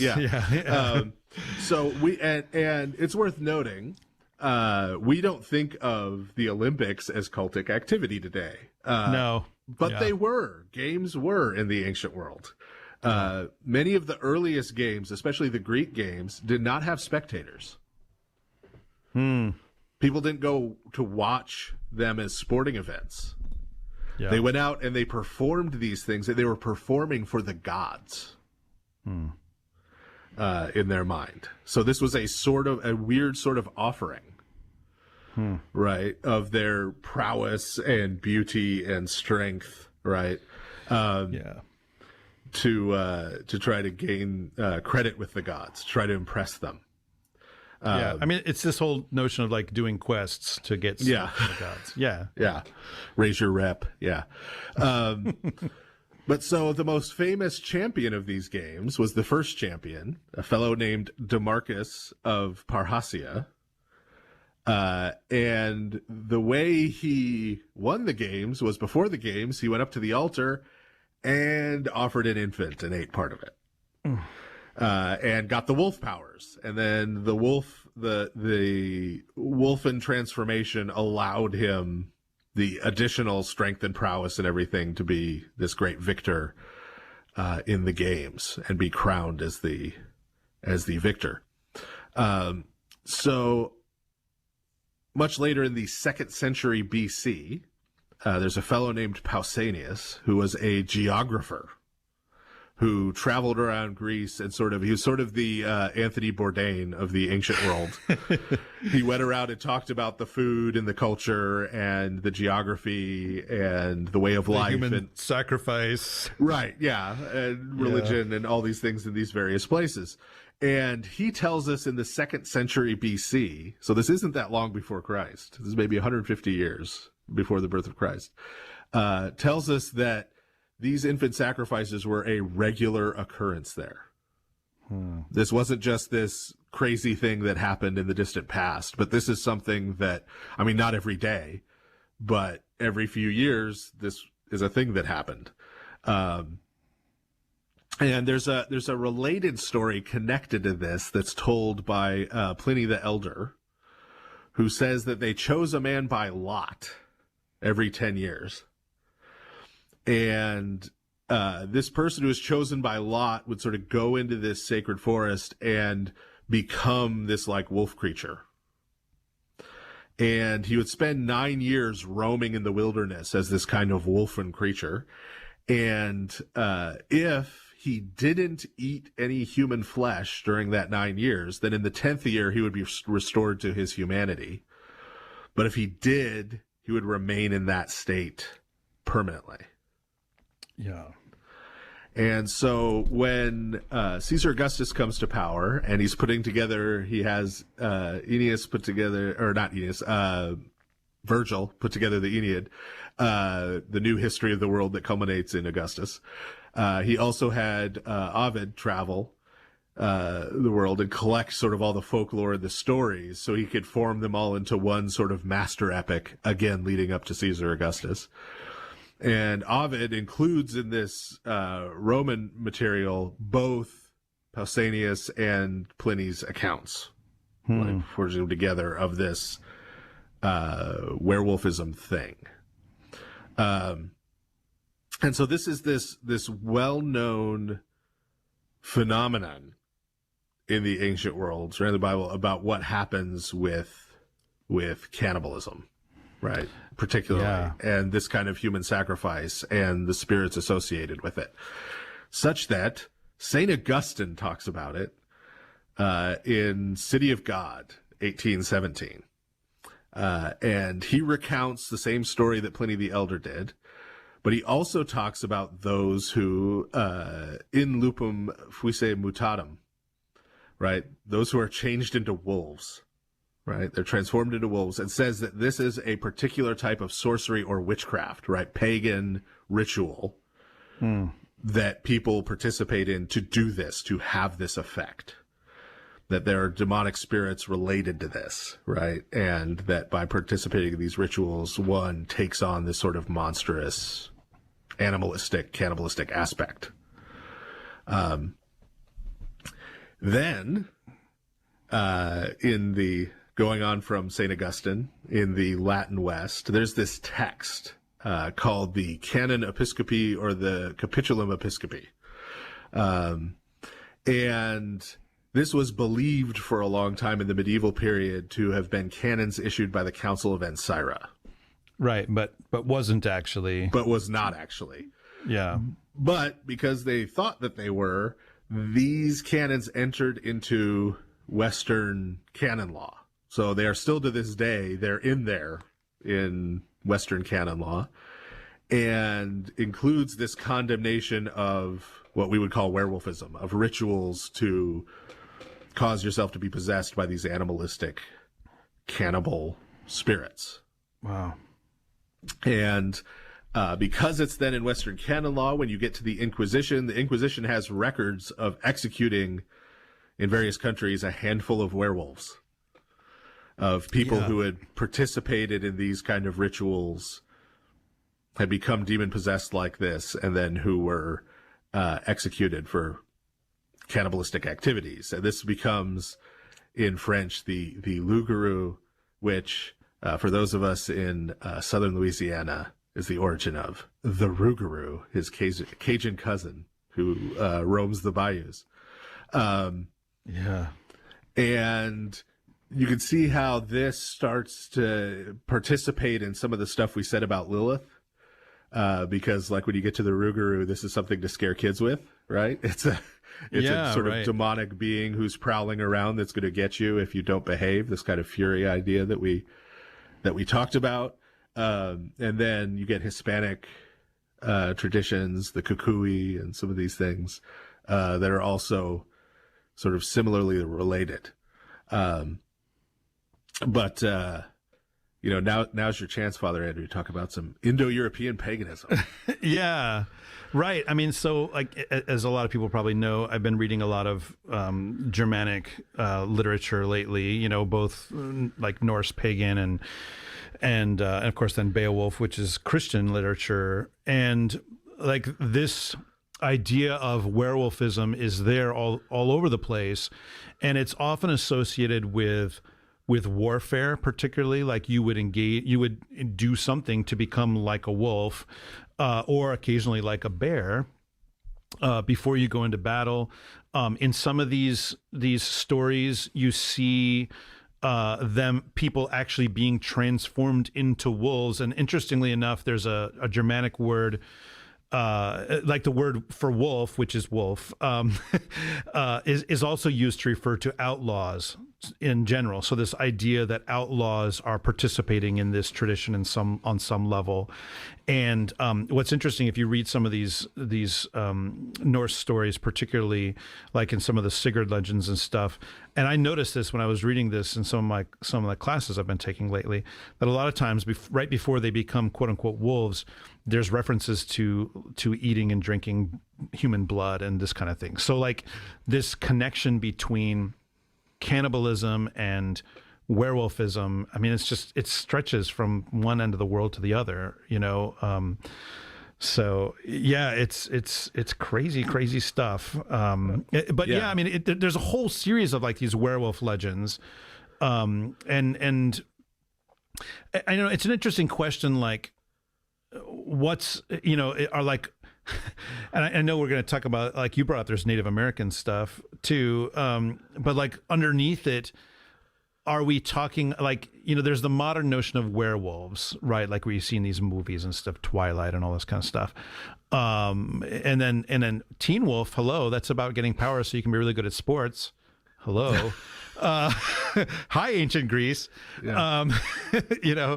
Sorry, Michael J. Fox. Yeah, you heard it here first. Michael J. Fox is a Nephilim. You heard it here first. The shortest one ever, but still, yeah. Right. Because they're not necessarily tall, everybody. But yeah, I mean, like what's underneath it? Well, I mean, do we believe that if you go into communion with demons in weird ways like this, you can gain supernatural abilities? Yes. I mean, it's attested throughout history. And in the Bible. And in the Bible. The demon-possessed man, who throws off the people who try to chain him and breaks chains. And yeah. Yeah. Okay, so mention the Native American stuff, because, I mean, that's on the other side of the oceans now. Right, yeah. And it's worth reiterating, like, especially in the Indo-European form, this is especially related to initiation rituals. Yes, becoming like crossing into manhood, crossing into soldierhood, becoming a king. Like this stuff is connected to all of that. Yeah. And so what that means is, as we talked about with the giant clans, what makes the giant clans is this ritual life and participation in it, right? So what we're talking about here with werewolfism is really a subspecies of giantism, right? If you want to use that term. Yeah. It's about communion with demons in order to sort of gain powers. Yeah. So the Native American version of this, this is actually across a wide swath of Native American groups, but the one that's been studied the most by sort of folklorists is the Ojibwe. And that's where these spirits are known as the Wendigo. And here's where I make like a ravenous joke that you won't get, but some listener will somewhere. Okay. And hungry like the wolf joke, so it could get added to the playlist. So the idea here, in popular culture, when they do horror movies and stuff with Wendigo, it's usually some kind of hairy beast man kind of creature, but that's white settlers assimilating the Wendigo stuff with werewolf stuff from Europe, right? Right. And we're not saying it's unrelated, but when you look at sort of the original Ojibwe Wendigo stuff, this is actually a spirit, a demonic spirit, which is a giant, right? They describe it as being this giant spirit that appears as sort of a withered, emaciated human. And when I say withered and emaciated, I mean they describe it as like a skeleton with some skin hanging off of it. That is sort of ice cold, giant skeleton thing. But this spirit comes and possesses people who are greedy or who are gluttonous or who engage in cannibalism. And regardless of why it possesses you, it then causes you to engage in cannibalism. And so there's these initiation rituals involving cannibalism from ancient times among North American tribes as well. So this is one of those sort of universal, just like giants are universal, this sort of subspecies of giant that's associated with this kind of gluttony and greed, the devouring of flesh, both metaphorically and literally, right? And these rituals involving the sacrifice of humans and eating of flesh and blood, right? Is sort of this cross-the-board thing, right? Yeah. Of demonic activity. Yeah. Okay, so we've talked about werewolves, and now we're going to... As you'll see, everybody, the line between that and we're about to talk about is actually kind of narrow at points. Yes. But in popular imagination, there's another thing called a vampire. Right. And most people think of like the whole Bram Stoker thing and Dracula, who, by the way, is a Romanian folk hero. But weirdly enough, vampires are a thing in a lot of cultures. So what's the deal with vampires? Yeah, it's also not effete people living in New Orleans or people who sparkle in the sunlight.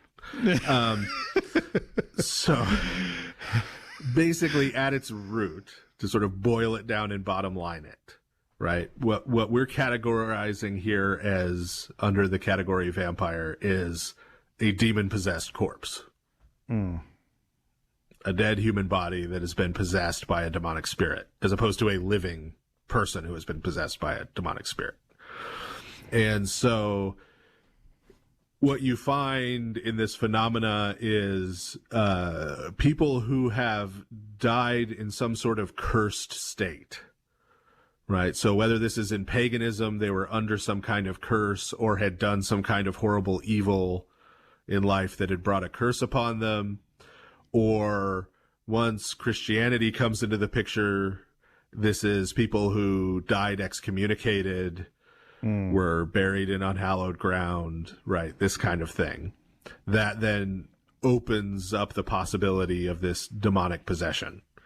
And there's also, because as Father Andrew just said, the line between what we're categorizing for sakes of this episode as vampire and what we're categorizing as werewolf is pretty thin.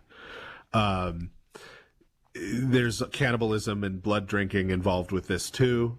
Yep. And in fact, sometimes you find this fuse. Sometimes the people who come back as some kind of vampiric thing are people who were sort of demon-possessed werewolf types, right? Cannibals types in their life, and then they die and continue this sort of demonic existence. Yeah, and there's, I mean, and in a lot of ways, vampires are kind of closely related to imagery having to, zombies. A demon-possessed corpse coming back that wants to eat humans on some level. Yeah.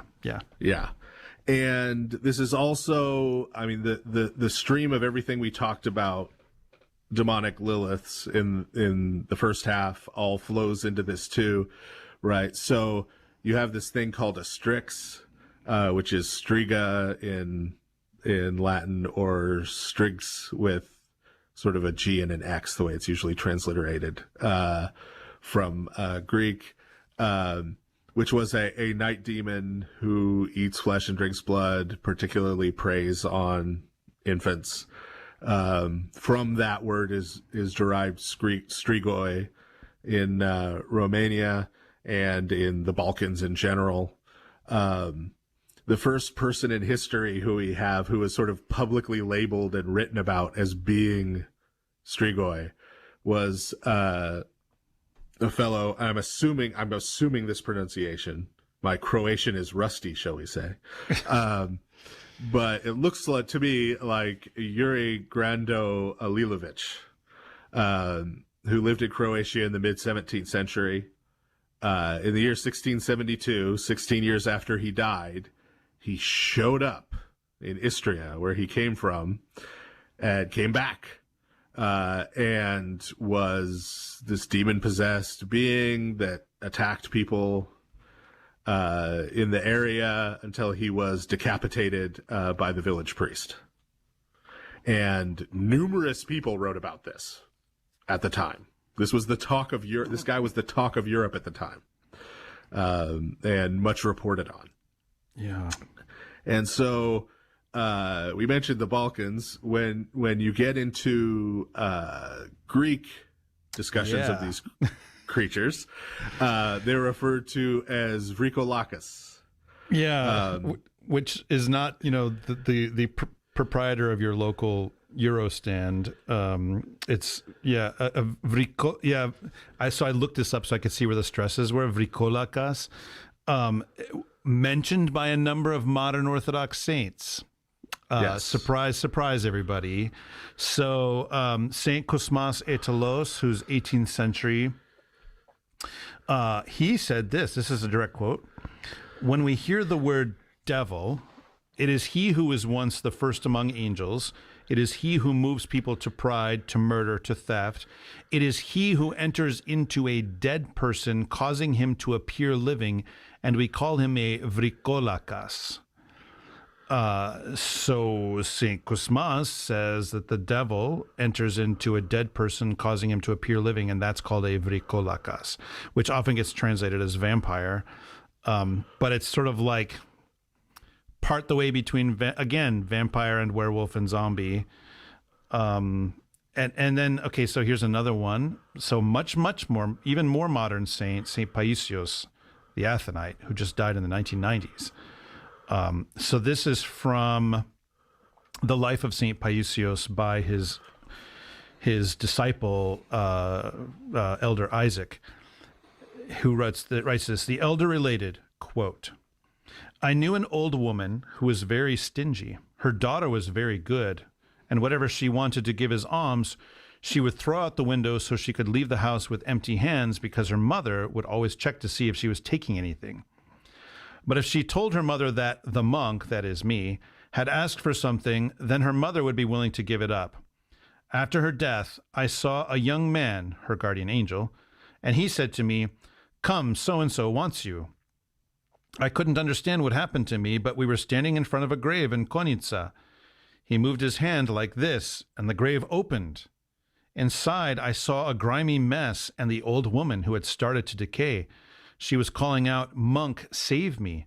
My heart went out to her. Feeling sorry for her, I climbed down inside, and without being repulsed, I embraced her and asked, "What's wrong?" She said, "Tell me, didn't I always give you anything you asked willingly?" "Yes," I said, "that's true." "All right," said the young man, soothing her. He moved his hand like this again and closed the grave like a curtain, and I was back in my cell. The sisters from Suroti asked me, by the way, I'll just say it, Suroti is the town where the monastery that he founded and where he finished out his life was. And that's where he's buried, by the way, too. So the sisters from Suroti asked me, "What happened to you on the feast day of St. Andrew?" I answered, "Pray for so-and-so's soul." 2 months later, I saw her again. High above an abyss, there was a plateau with places, a lot of houses, and many people. The old woman was up there. She was very happy with the face of a small child that had just a tiny spot that her angel was also scrubbing to clean off. In the abyss, in the distance, I saw people being beaten and harassed and trying to climb up. I embraced her out of joy. I took her aside a little so the people in the abyss wouldn't see us and be hurt. She said to me, "Come on, let me show you the place where the Lord has put me." So in this, St. Paulicios is brought to the grave of this woman who was, mostly evil in life, very stingy. And then he sees her as like this sort of animated corpse, decaying and so forth. And then through his prayers, she's brought to paradise on the Feast of St. Andrew. Hey, the Feast of St. Andrew. So that's a couple of modern saints that refer to things that are like what we're talking about. We're going to talk a little bit more about modern Greece and this, but there's a couple other things we wanted to mention that are connected with this, right? Yeah. So this is something that goes way back again, back to the Neolithic period. We have found in Neolithic burial sites, and it's only certain burials within a burial site. There will be certain burials where the remains were like weighted down or pinned inside the grave with like heavy things, like rocks and things. Somewhere they were nailed down. And again, this isn't like every grave in the site is that way. This is particular graves in the site. And only those particular ones. And very common in the ancient world are to find, again, just some of them, buried sort of facing down. The idea being that if they came back, they would, since they're facing down, they would go down into the underworld, down into Sheol, rather than coming back up to where living people were. Those are sort of the ancient pagan ways of handling it. But you see this being seen as a possibility right away in the Byzantine period, because we start finding certain, and again, it's only certain Byzantine burial sites where there are these wax crosses that had what looks like in English an ICXC, which is actually Jesus Christos. Sigma. Yeah. And then Nika, right? Jesus Christ conquers, on a wax cross that was put on a body as a sort of a seal to protect it from demons. Yeah, sort of sigil or sign against demonic influence. Yeah, Christ, the sort of the symbol of Christ's victory over the demons, right? That would prevent the demons from disturbing the remains or attempting to use the remains. Yeah, yeah. But the clearest thing, oh boy, that Father Andrew's going to get to read. I'm so excited about this. You have no idea. You didn't see this coming, did you? I did not. When you sent this to me, I was, this is great. So this is amazing. In 1867, this little book called the Nomo Canon was issued to all of the Orthodox priests in Greece. And it had, it's sort of like a small book of needs, kind of. Right? It had canonical rules for how to do certain things and procedures for handling certain things canonically. And there's a section, which Father Andrew is about to read, which is called Concerning Those Who Burn Ricolacus. Okay, so this is what it says. Those who have burned Ricolacus and were coated in their smoke should not receive communion for at least 6 years. Ricolacus are submissive instruments of the devil who appear at night, wandering to and fro, harming, destroying, and predicting the future. These are those who are many days or even many years dead, and return among the living as one who is young with flesh and bones. Thus, when these people hurried to burn the dead, having exhumed them and seen the Ricolacus filled with blood, with long hair and long nails, they should have known that his accursed relics would be resurrected again on the day of judgment, when he would stand before the dread and impartial judge. Then he would be sent to the outermost eternal fire, damned for eternity, unless he truly repents of his impiety.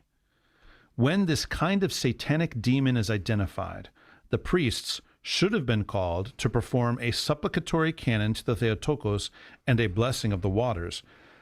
Then they would serve a divine liturgy and ask the help of the Panagia for all of the people, and also celebrate a memorial service with Koliva, chant the exorcisms of the baptismal service and the exorcism prayers of St. Basil the Great, and sprinkle the entire community with holy water, pouring the remaining holy water on the Ricolacus. By God's grace, the demon will flee.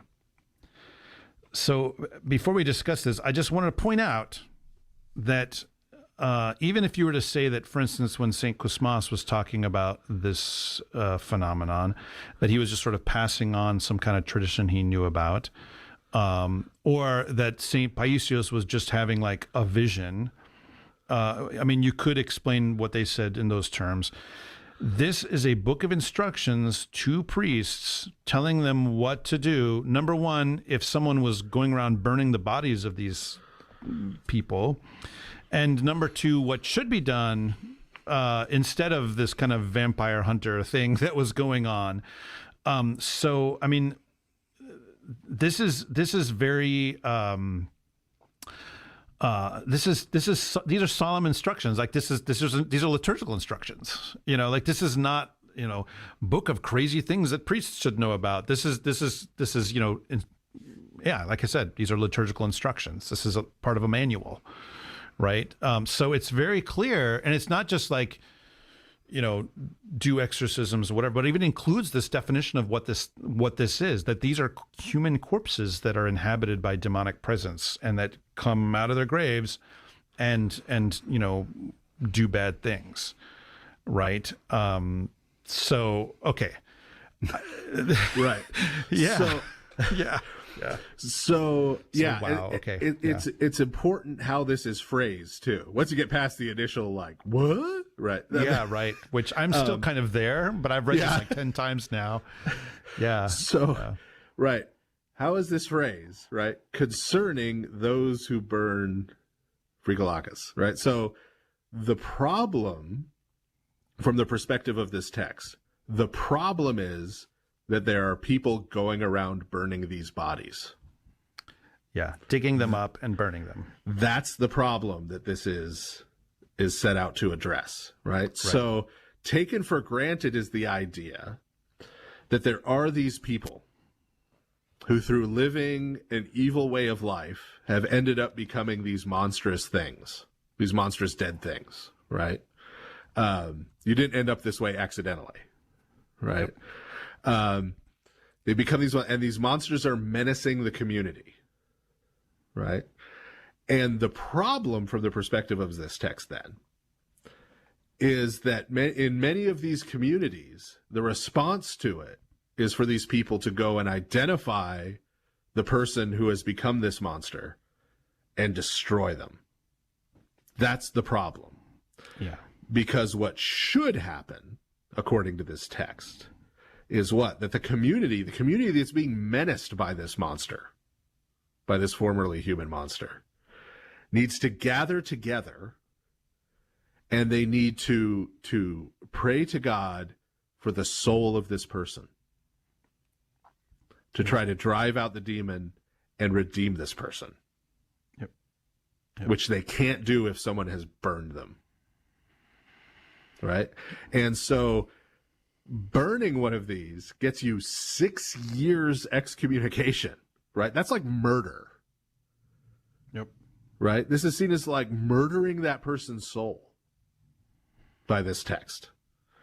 And so that to me is the key thing here, is that, you don't go and try to destroy the monster that's menacing your community. Your community gathers together to repent on behalf of that person because they're dead and they can't repent anymore.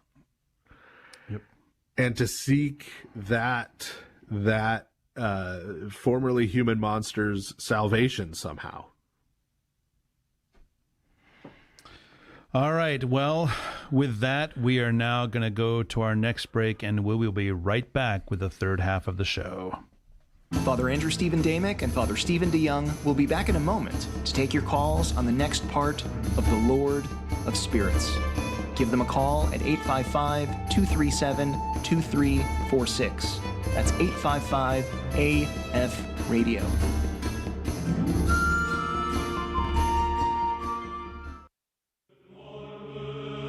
Ancient Faith Publishing presents I Live Again, a memoir of Ileana, Princess of Romania and Archduchess of Austria, who in later life became Mother Alexandra, founder of the Orthodox Monastery of the Transfiguration in Pennsylvania, who wrote this memoir shortly after relocating to the U.S. in the 1950s. It tells the story of a life full of suffering, tragedy, and exile, but all is suffused with the author's deep faith, hope, love, and even joy. This reprint includes additional material collected by the nuns of her monastery that sets the memoir in the context of Mother Alexandra's later life. To find this book and others like it, you can go to store.ancientfaith.com. Again, that is store.ancientfaith.com. We're back now with The Lord of Spirits, with Father Andrew Stephen Damick and Father Stephen DeYoung. If you have a question, call now at 855-237-2346. That's 855-AF-RADIO. Welcome back, everyone. We're going to take a couple of calls, but first I wanted to just mention something that I think a lot of you out there are going to be into.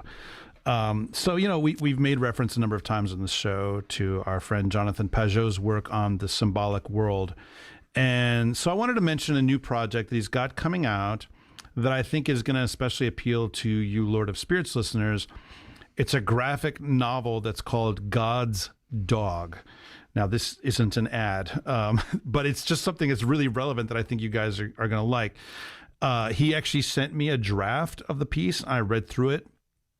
It's really cool, actually. Cool art, interesting writing. It's a fantastic and kind of imaginative weaving together of stories and figures from Christian tradition, including, the Nephilim, St. George, St. Simeon the Stylite, and of course, St. Christopher. Of course, very relevant to tonight's episode. So Jonathan has a crowdfunder that's going up in just a few days. You can learn about God's Dog and sign up for updates at godsdog.com. So it's godsdog.com. The crowdfunder starts up on October 31st, but you can, like I said, you can sign up for updates. All right, well, we do have some callers waiting on the line, and first is Jules. So, Jules, you've been waiting very patiently for a while, so welcome to the Lord of Spirits podcast. Thank you, Father. Oh, man, it's this guy. Wow, okay, I guess you know each other. Well, I thought for the sake of professionalism, we were going to pretend like we didn't know each other, but all right. Oh, no. I'm about to roast you in front of like 12,000 people. Wow, this is exciting. I was going to say something nice. I was going to say after the last bit, I just became even more pre-modern than I usually was. Well, that's good. But I do have an actual question. Okay. So you guys were talking about, with respect to vampires, like a possessed dead body. But I noticed that there's a lot of myths and stories where you'll see sort of like an innocent passerby who gets abducted in the night or walks in the wrong side of the woods, and then they get abducted and turned into some kind of monster. And I think the example I wanted to go with was there's the vampire myth of Sava Savanovich. I think I mentioned this Father Stephen a couple of times, but where I'm not going to say the whole myth because that's going to take forever. but there's basically, you know, a woman who marries this young man, and they live in the mill, and the vampire used to live in the mill. And, you know, the woman's sleeping one night, and the moth, there's like a moth that is the vampire that just enters into her mouth, and then that's all it takes to just turn her into a vampire herself. And so I'm kind of curious about that sort of thing, where you have these sort of innocent people who didn't really live these, like, it's not, at least not described as them living these sinful lives, but these monsters still get a hold of them and turn them into something demonic. Like, what's going on there? Father, since this is the guy you're going to embarrass in front of 13,000 people. I thought there was one place where I wouldn't have to answer his questions, and even that's not safe anymore. No. I assume he's local to you. I guess he is. Okay, all right. Yes. All right. Yes. So this is love then. That's good. He is my prodigal spiritual son, in fact. But so part of this is related to the answer we gave to a caller in the last half when you probably weren't paying attention. Where wow. There's this tendency. This is another place where paganism kind of tries to creep back in, right? So sometimes, I mean, the way you've described the myth, I think it's this. Sometimes it's an idea of like, well, you need to conduct yourself in a certain way. This is more like St. Jerome's idea with the Lamia, right? You need to conduct yourself in a morally pure way in your life in order to be safe from these things, right? Or something bad might befall you. But more often than not, we get into the mode of that paganism is creeping back in and saying, well, you need to do X, Y, Z, right? Eat a lot of garlic, right? Or, you know, do these, what are usually ancient pagan practices and charms and that kind of thing in order to protect yourself from these demonic spirits and demonic creatures. Because otherwise, even if you're an innocent person, you may fall victim to them. And that ends up becoming a sort of more subtle temptation in its own right, in that it's tempting you to put your trust in those kinds of what's really a form of techne, a form of know-how, even though it's magical know-how, to try to protect yourself and control the world around you and your environment, rather than trusting in Christ and remaining faithful to him and having that as sort of your protection. And so the particular casting of a lot of those stories is where some of those old pagan things try to creep back in. And while it's subtle in a story like that, I mean, there were unsubtle forms of this in the ancient world, like when the western half of the Roman Empire was collapsing, there was a huge move by the pagans saying, this is because you converted to Christianity. We need to go back to the pagan gods, and then they'll save the Western Roman Empire. This isn't that sort of gross and unsubtle. It's a more subtle way for those same pagan rituals and traditions and things to kind of try and creep back in under the radar and distract people from Christ and faithfulness more subtly. Does that make sense? Yes, it does. Thank you, Father. All right. Thank you very much for calling, Jules. I think you got off pretty well. So, yeah, right. I went easy. It's in public. I went easy. All right. Okay. All right. We're going to take one more call, and that is Sarah. So, Sarah, are you there? Yes, I am here. My question is pretty basic. It's just wondering where in this discussion we put legends like Bigfoot, the Yeti, the abominable snowman, just these giant beast creatures. Are they just kind of another offshoot of the werewolf tradition, or are they kind of their own unique thing? Yeah. I mean, to me, it's interesting that they're often depicted as giants, right? That they're, physically large. But yeah, I mean, to me, it seems like it's a merging of that, of giant stuff along with werewolf stuff. They're sort of halfway between either wolves or bears and people. right?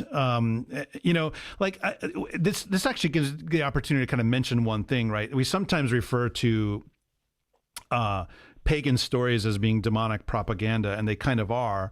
But there's also a layer of just human beings interacting with this stuff, in ways that then it gets recorded in a particular way. And so, like in this case, I would say that the understanding is that there's these phenomena that people are aware of, but then the way that the stories get told manifest themselves as these creatures like this, right? That there's this beast man that's out in the wilderness, who's ready to maybe eat people or do violence in some way or another like that. So, I mean, that's kind of my take on that. So, Father, I don't know, do you have any actuallys or expansions or whatever on any of that stuff? Well, with Sasquatch and Yeti in particular, what tends to get left out, right, and leaving this out helps assimilate it to more of a werewolf type thing, is that you especially see this with the Yeti, but you see this with some of the Native American stuff regarding Sasquatch also, is that the Yeti is actually sort of the wise man of the wilderness, right? That these weren't sort of seen as bestial creatures, but they're seen as sort of these ancient creatures that had this kind of ancient wisdom about them, right? That they were in touch with something maybe that humans weren't, or they occupied this kind of weird semi-divine ground, even though they're kind of bestial at the same time. And so, yeah, I think that's an important element that sometimes gets left out because, you see a horror movie with a Sasquatch, or on the other end, you see Harry and the Hendersons, but, oh man. And we tend to think of them as creatures or as some kind of ape or some kind of caveman or that kind of thing. But the more ancient stories about them is always that, you would go seek the Yeti in Tibet because it had some kind of, in some cases, even antediluvian kind of wisdom about it, that it might be able to impart to you. Or it's sort of like, sort of more like Humbaba, if you're familiar with the Epic of Gilgamesh at all. In the cedar forests of Lebanon, right? Who's sort of this creature favored by the gods. There's a little more of that element to it, I think, that is missing from some of the werewolves. So they're not clearly human in the way that like werewolfism is a human who's entered into this kind of relationship with a spirit.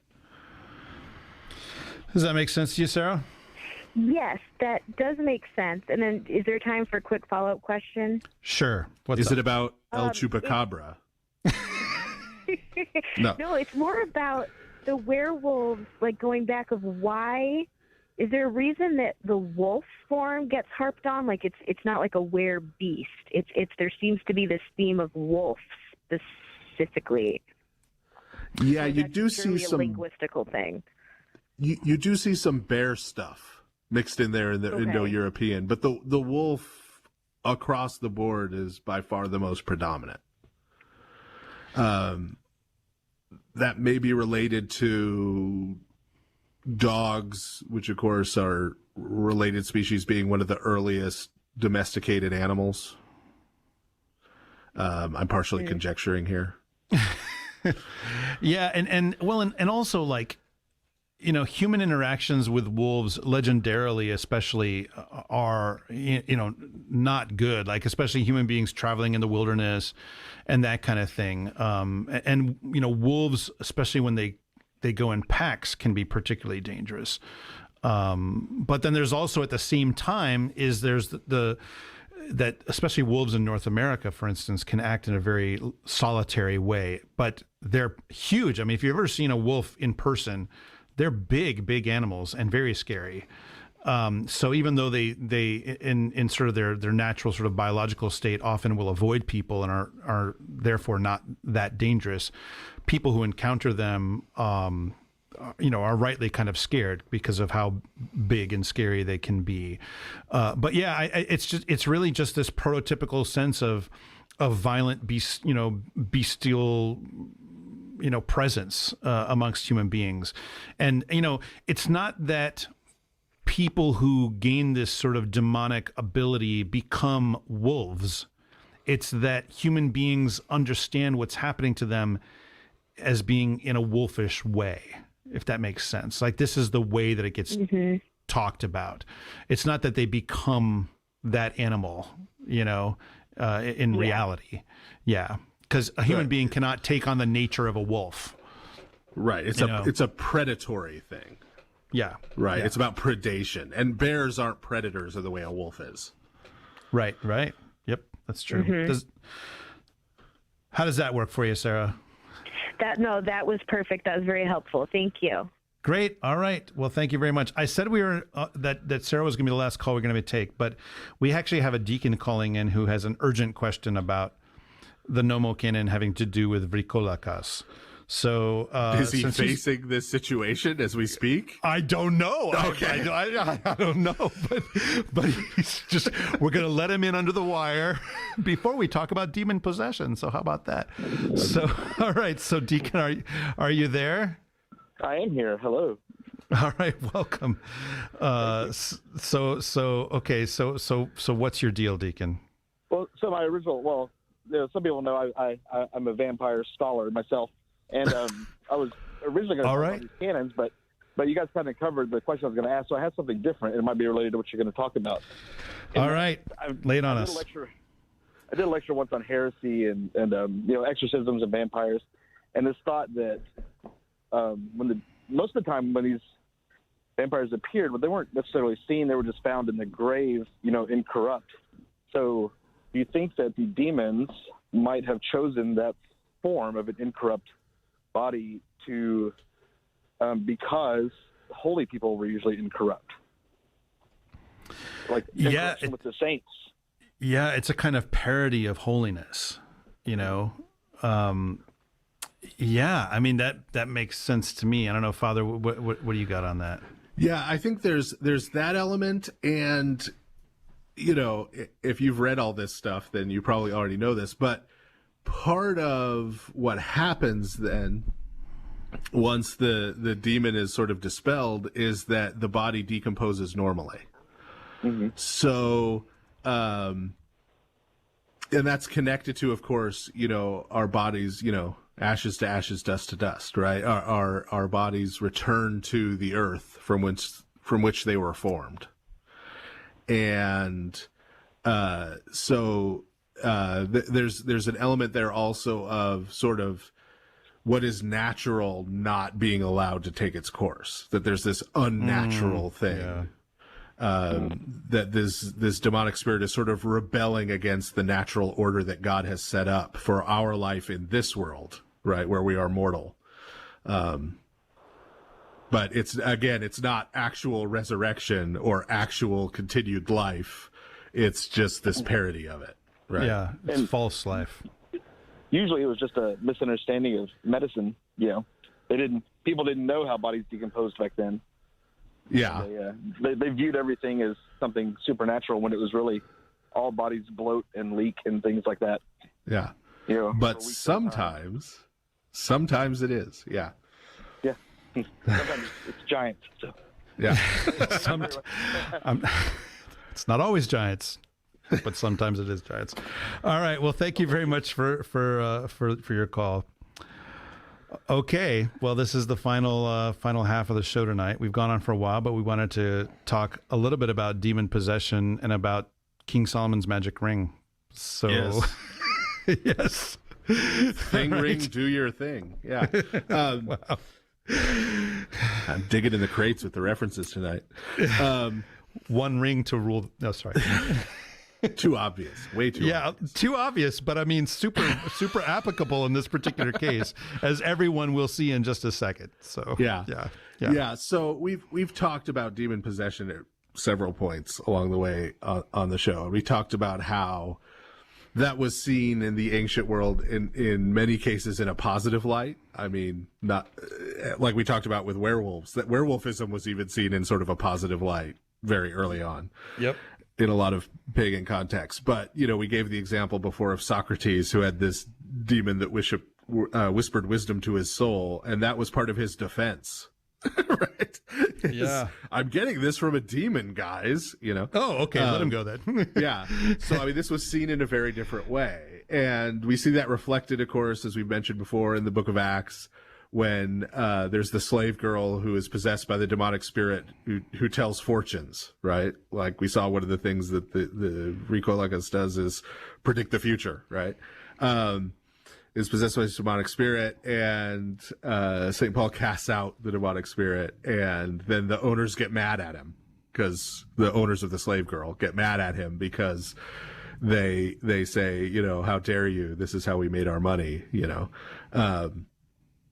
And even some modern Episcopalians think that was a horrible thing to do to her, because that's what made her unique and special, to go back to that point, was being demon-possessed. Yes. You're not making that up.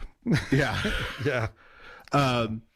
So this isn't a case where Christianity comes along and starts talking about people being demon-possessed, right? There's this phenomenon of people being possessed by spirits, right?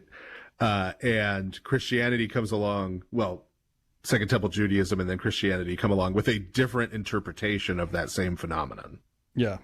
Right. Right. And so we've talked about that before. So that was just sort of a quick review, but sort of a related element of this now, that we see play out in a lot of stories about saints, has one of its points of origin, at least, in a text called the Testament of Solomon. And we should probably say right out at the outset, we're not saying this is some kind of canonical scriptural text. No. We're not saying that anyone should regard this as anything but a really interesting text about some weird stuff. Yes. Yes. This is definitely, this is right.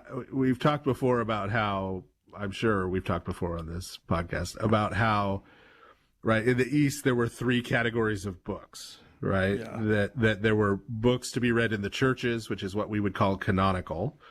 There are books to be read in the home.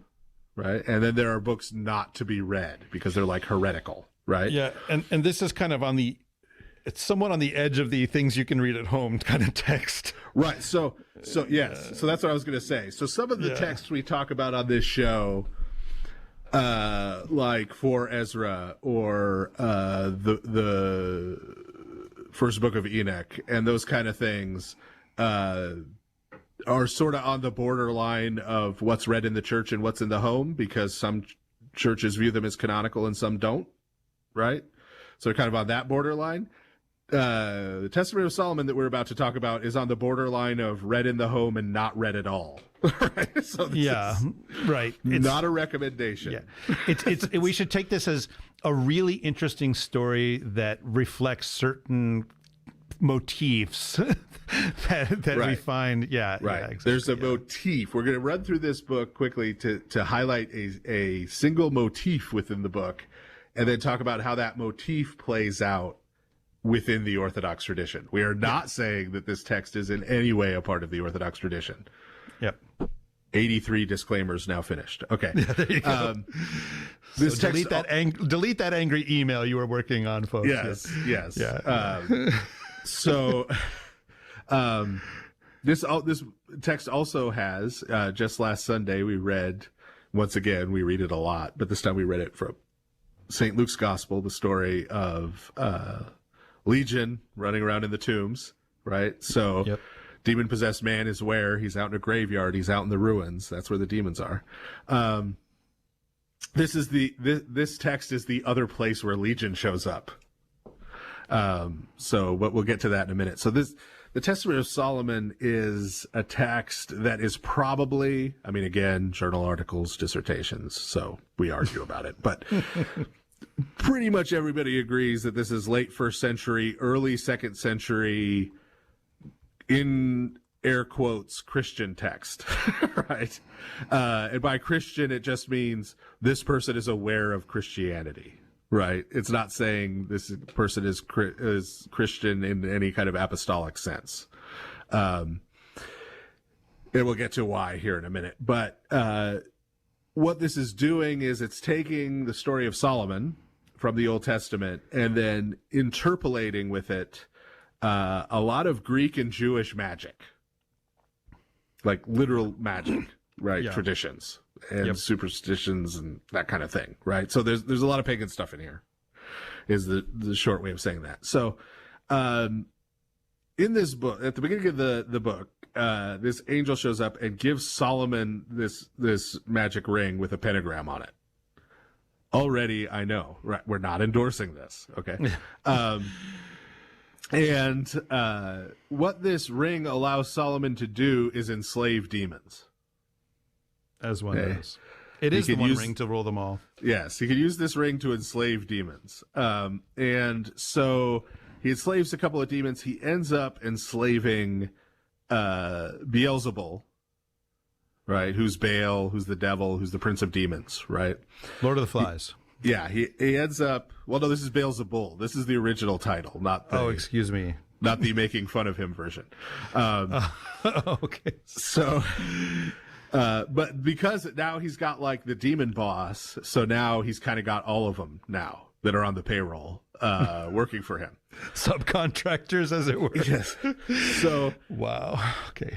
Solomon now, most of the text of the book is then Solomon sort of having chit chats with all of these different demons.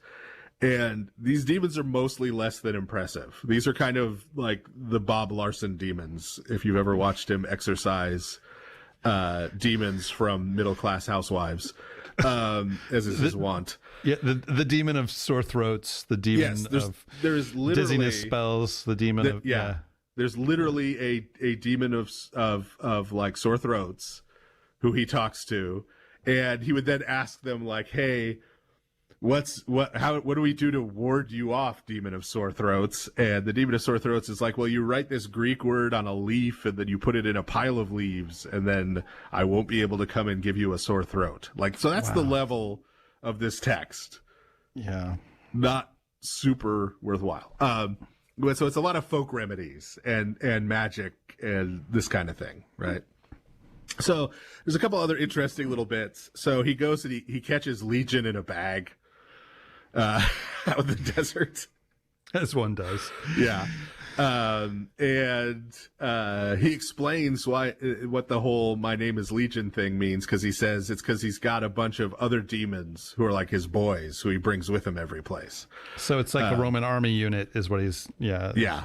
And he's described as being lion-shaped, which is presumably because of the lion banners that the Roman legions used. And then there's this bit. This is why they say whoever wrote this or whoever edited it at some point had some knowledge of Christianity, is because Solomon asked Legion, like, well, who's the angel who wards you off, right? His usual thing. And Legion says, oh, there's no angel that can ward me off. Only one who will come and will suffer many things. Obviously talking about Christ, right? So he's obviously sort of like, quote unquote, predicting the story that we read in St. Luke's gospel, right? So whoever it was familiar with Christianity, even though he was into all this other wonky stuff, folk remedies.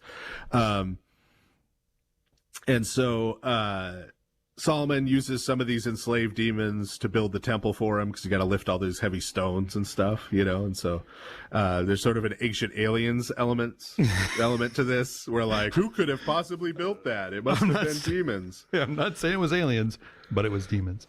Yeah. And he at one point he's trying to get one of the pillars for the temple, and for some reason it's at the bottom of the Red Sea. It's not quite explained.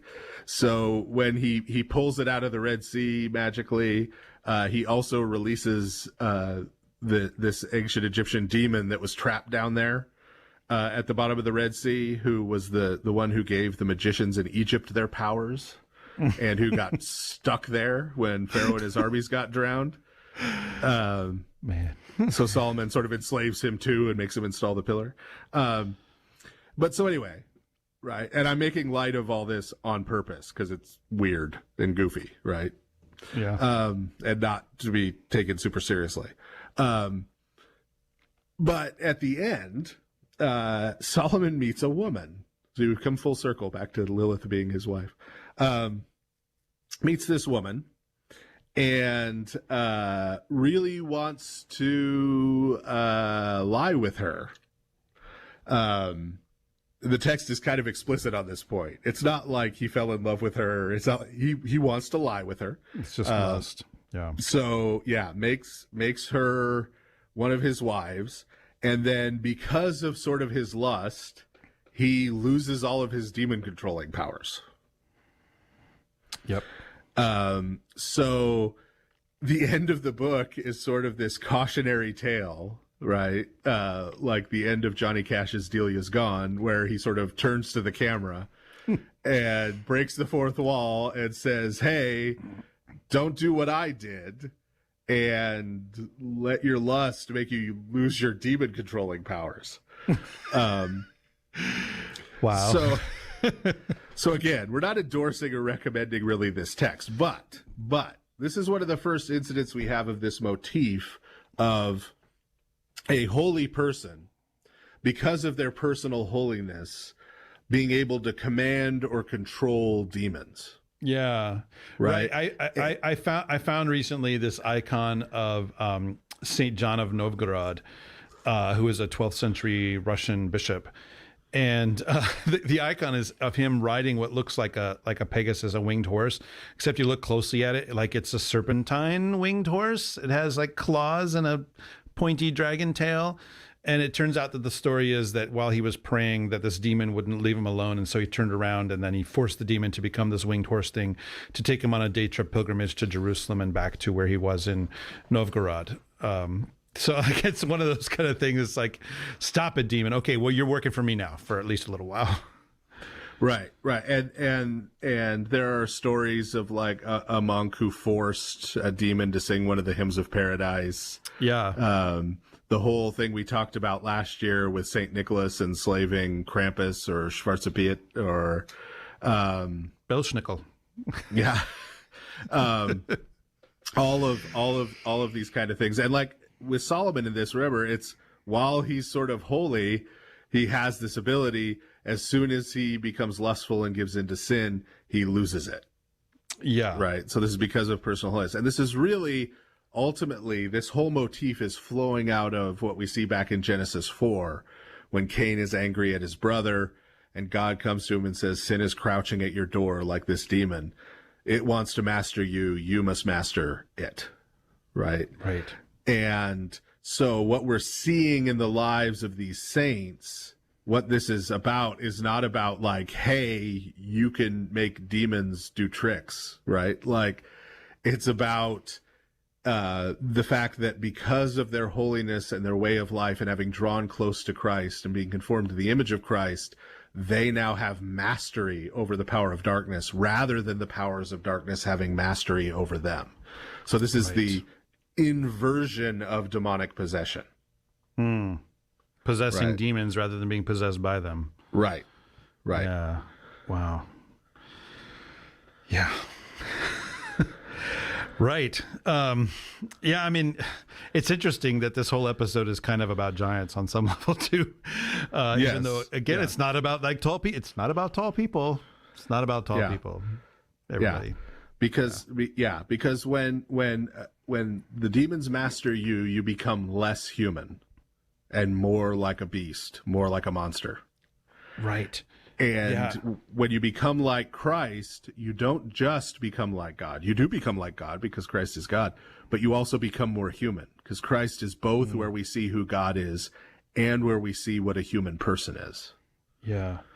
Yeah, you know, and there was one thing, you know, when I was, you know, trying to connect with some of the research for this episode, one of the things I ran across was this legendary account about Cain getting killed, right? I mean, because the biblical text does not mention Cain's actual death, but it does mention Lamech, you know, who is his descendant, either bragging about that he has killed people, or apparently in some readings of the text, it's that he's saying he's super prone to violence, like he's boasting that he's ready to kill people, including like, you know, a boy. But either way, there's this legend about Lamech hunting out in the woods along with his son Tubal-Cain, and that they see like a rustling in the bushes, and it looks like an animal. And so Lamech shoots him with an arrow, and it turns out that it's Cain. And the reason why they didn't realize that it was Cain is because he looked bestial, that he looked like a beast, so there's this theme of human beings becoming bestial, as they get demonized, as they become sinful, so it's interesting just how fractally this kind of plays out across cultures, across legends, across time, across geography. It's crazy. Right. Yeah. And so, to reiterate and sum up, when we talk about giants as giants, or any of the things we talked about tonight, giants are at the far end of that spectrum. It's not just tall people. It's not people who were born tall. It's not a genetic thing. It is people who have, through the conduct of their life, through the rituals they have participated in, through the worship and relationships and fellowship they've formed with demons, become demonized to the extreme. Right? They are at the far other extreme from the saints who have become like Christ. Yeah. Right? They represent the far negative end of human possibility, right? Of what it is to cease being human, become inhuman, to become a monster, as opposed to becoming more human and being formed to the likeness of Christ. Yeah. Yeah. Okay. Well, we're going to give our final thoughts. So, I mean, I think the bit that really hit me the most in this episode was the thing about the Ricolacus, Greek vampires / zombies / werewolves. And the reason why it hit me is not because like monster stuff is cool or whatever, or like, wow, look at those backwards mid-19th century Greeks who believe in this stuff.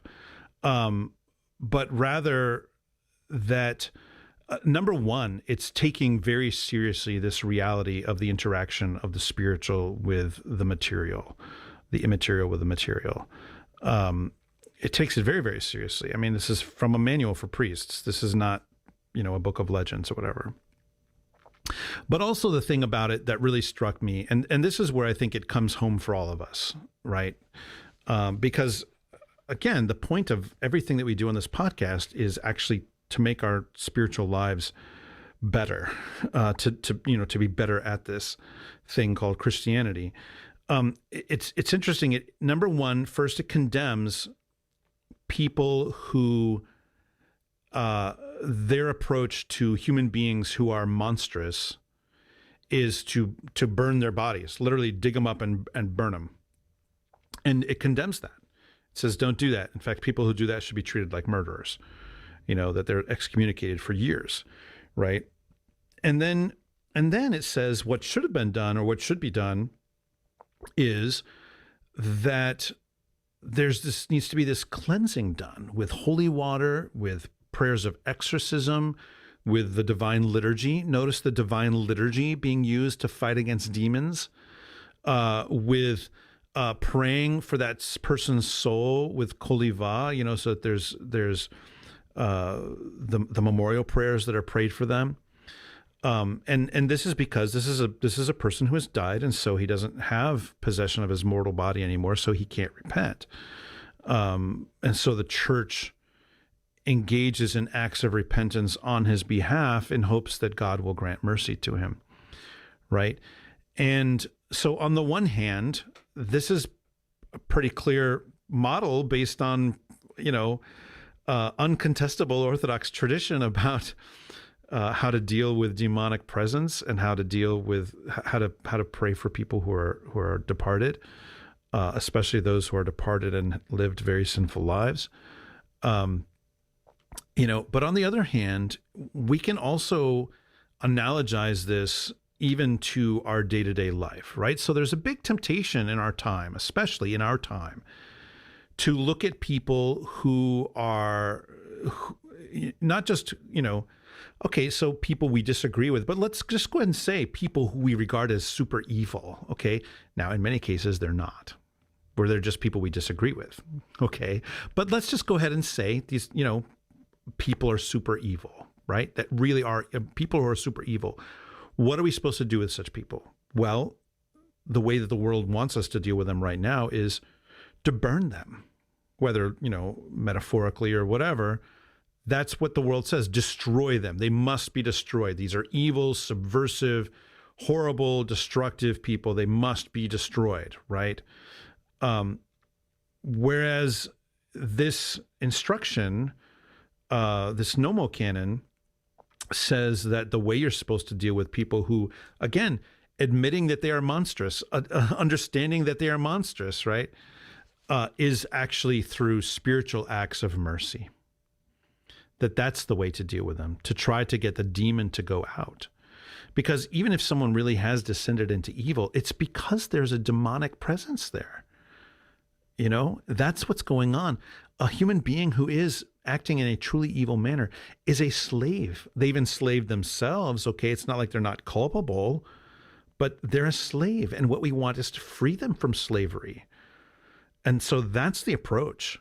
Now, a lot of the time, like I said, people are not actually evil. We just disagree with them, and we're letting our passions take over. And we're seeing them as monsters, even though they aren't. But even if they really are, right? What does Christ say to do with our enemies? Love them. He says to love our enemies. That's what he says to do. It's very, very clear, right? We're not called to burn them and to destroy them and so forth. We're called to love them. So that is an amazing takeaway for me, in a really unlooked for place, frankly. I despite being really interested in some of this kind of stuff, I have not ever wondered to myself, wow, I wonder if there's a canonical approach to what you're supposed to do with vampire hunters and vampires. But sure enough, there is.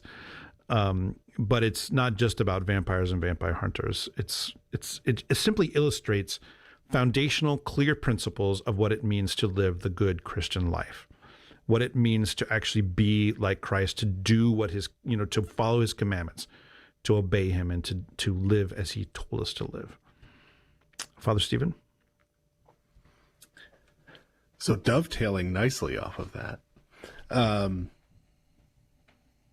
the whole theme of Lord of Spirits, the overarching thing, as the voice of Steve says in the intro, is about trying to reunite our experience of reality, right? The spiritual and the material together where they've been pulled apart.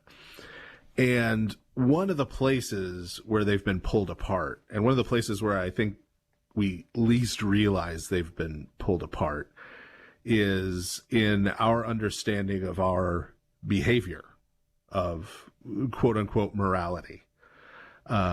We have, in addition to separating all the other things we've talked about on the show, we separate sort of religious acts from other acts, right? So,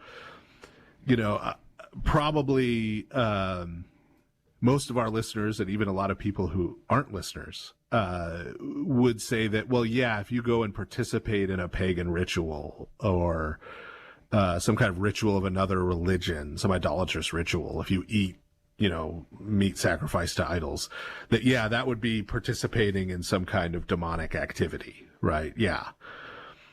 But when it comes to sort of our day-to-day decisions about whether or not to lie, whether or not to cheat, whether or not to take something, whether or not to show mercy, whether or not to forgive, we tend to treat those in this other way, this sort of very material way of morality, where, as Christians at least, most people would say, oh, well, there's these rules. God has these rules. If you follow those rules, you're a good moral person. If you break those rules, you're a bad person. But this is a question of God's judgment of your behavior, right? There's nothing particularly demonic or angelic or spiritual about it. Hopefully, as I said that, at least our Orthodox listeners were saying, well, wait a minute, right? We have an understanding of theosis. We have an understanding that when we quote unquote do good in a positive sense, we're not really, doing good things independently, but we're participating in the work that God is doing in the world. We're participating in God's activity in the world. And that's why it's transformative of us. It isn't this sort of separate thing that God kind of judges from afar, but we're actually working. And the reason God can call any work we do good is because it's actually his work that he's doing through us, right? That it's not coming from us ourselves. But this has a coordinate on the other side. That means when we sin, when we do evil, it's not just that we broke a rule, but that we are participating in something demonic. Because the truth is, everything we do is on a continuum. When we come and celebrate the Eucharist together as a parish family, and when you gather around with your immediate family at the dinner table and pray and eat a meal together, those are not two different things. Those are two things that are on a continuum. The Eucharist obviously is at the very top, right? At the very top of that continuum. But the fellowship you share and the bread you break with friends is on that continuum. It is doing, to a lesser degree, in a smaller way, what the Eucharist is doing to the nth degree.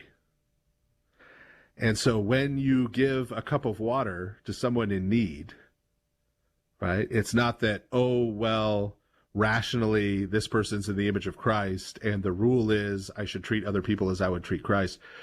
Doing that is on the same continuum as serving Christ. Right? Everything we do, and vice versa, right? I think there are very few people listening. I hope there's no one listening to this who has ever seriously contemplated sacrificing an infant to a pagan god in order to receive powers, right? I hope there's nobody who's even given that a moment's thought, right?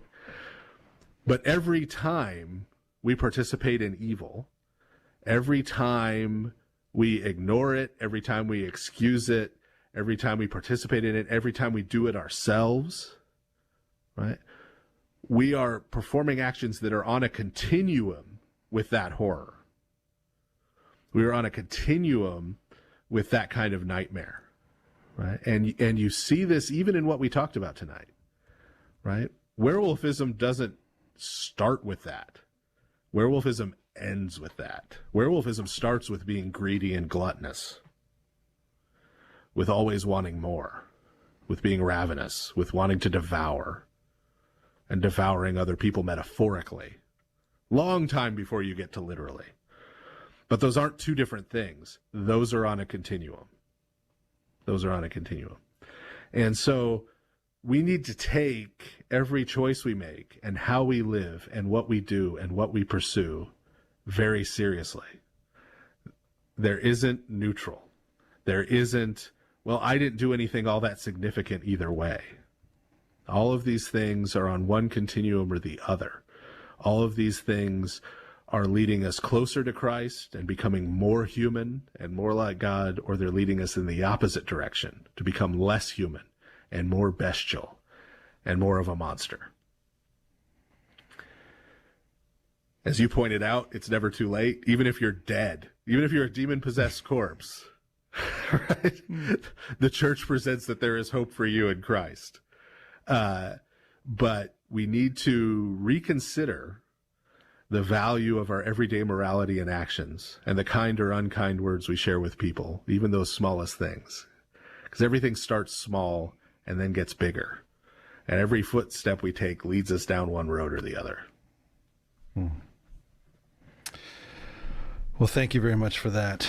Well, that is our show for today. Thank you very much, everyone, for listening. If you didn't get a chance to call in during the live broadcast, we'd love to hear from you, either via email at lordofspirits@ancientfaith.com. You can message us also at our Lord of Spirits podcast Facebook page. We do read everything, but we can't respond to everything, and we do save some of it for possible use in future episodes. Join us for our live broadcasts on the second and fourth Thursdays of the month at 7 p.m. Eastern, 4 p.m. Pacific. And if you are on Facebook, you can like our page, join our discussion group, leave reviews and ratings everywhere. But most importantly, share the show with a friend whom you know is going to love it. And don't forget to buy our books, please. Thank you. And if you enjoyed hearing me uninterrupted this evening, that's thanks to Ancient Faith paying for my new internet connection. If you really appreciate it, go throw them a few shekels to keep it going. It's at ancientfaith.com/support. Thank you very much, everyone. Good night, and God bless you and be with you always.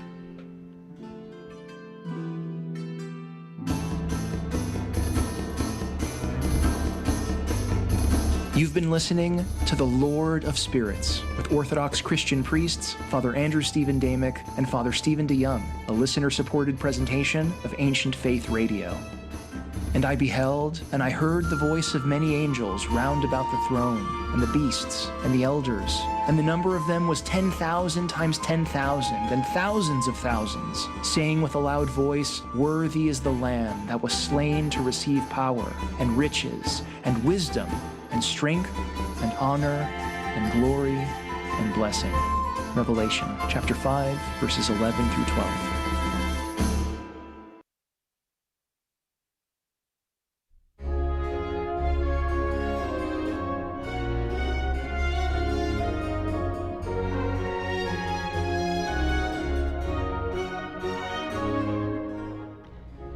The kingdom is characterized by humility and gentleness of heart. It is the combination of these two qualities that constitutes the perfection of the person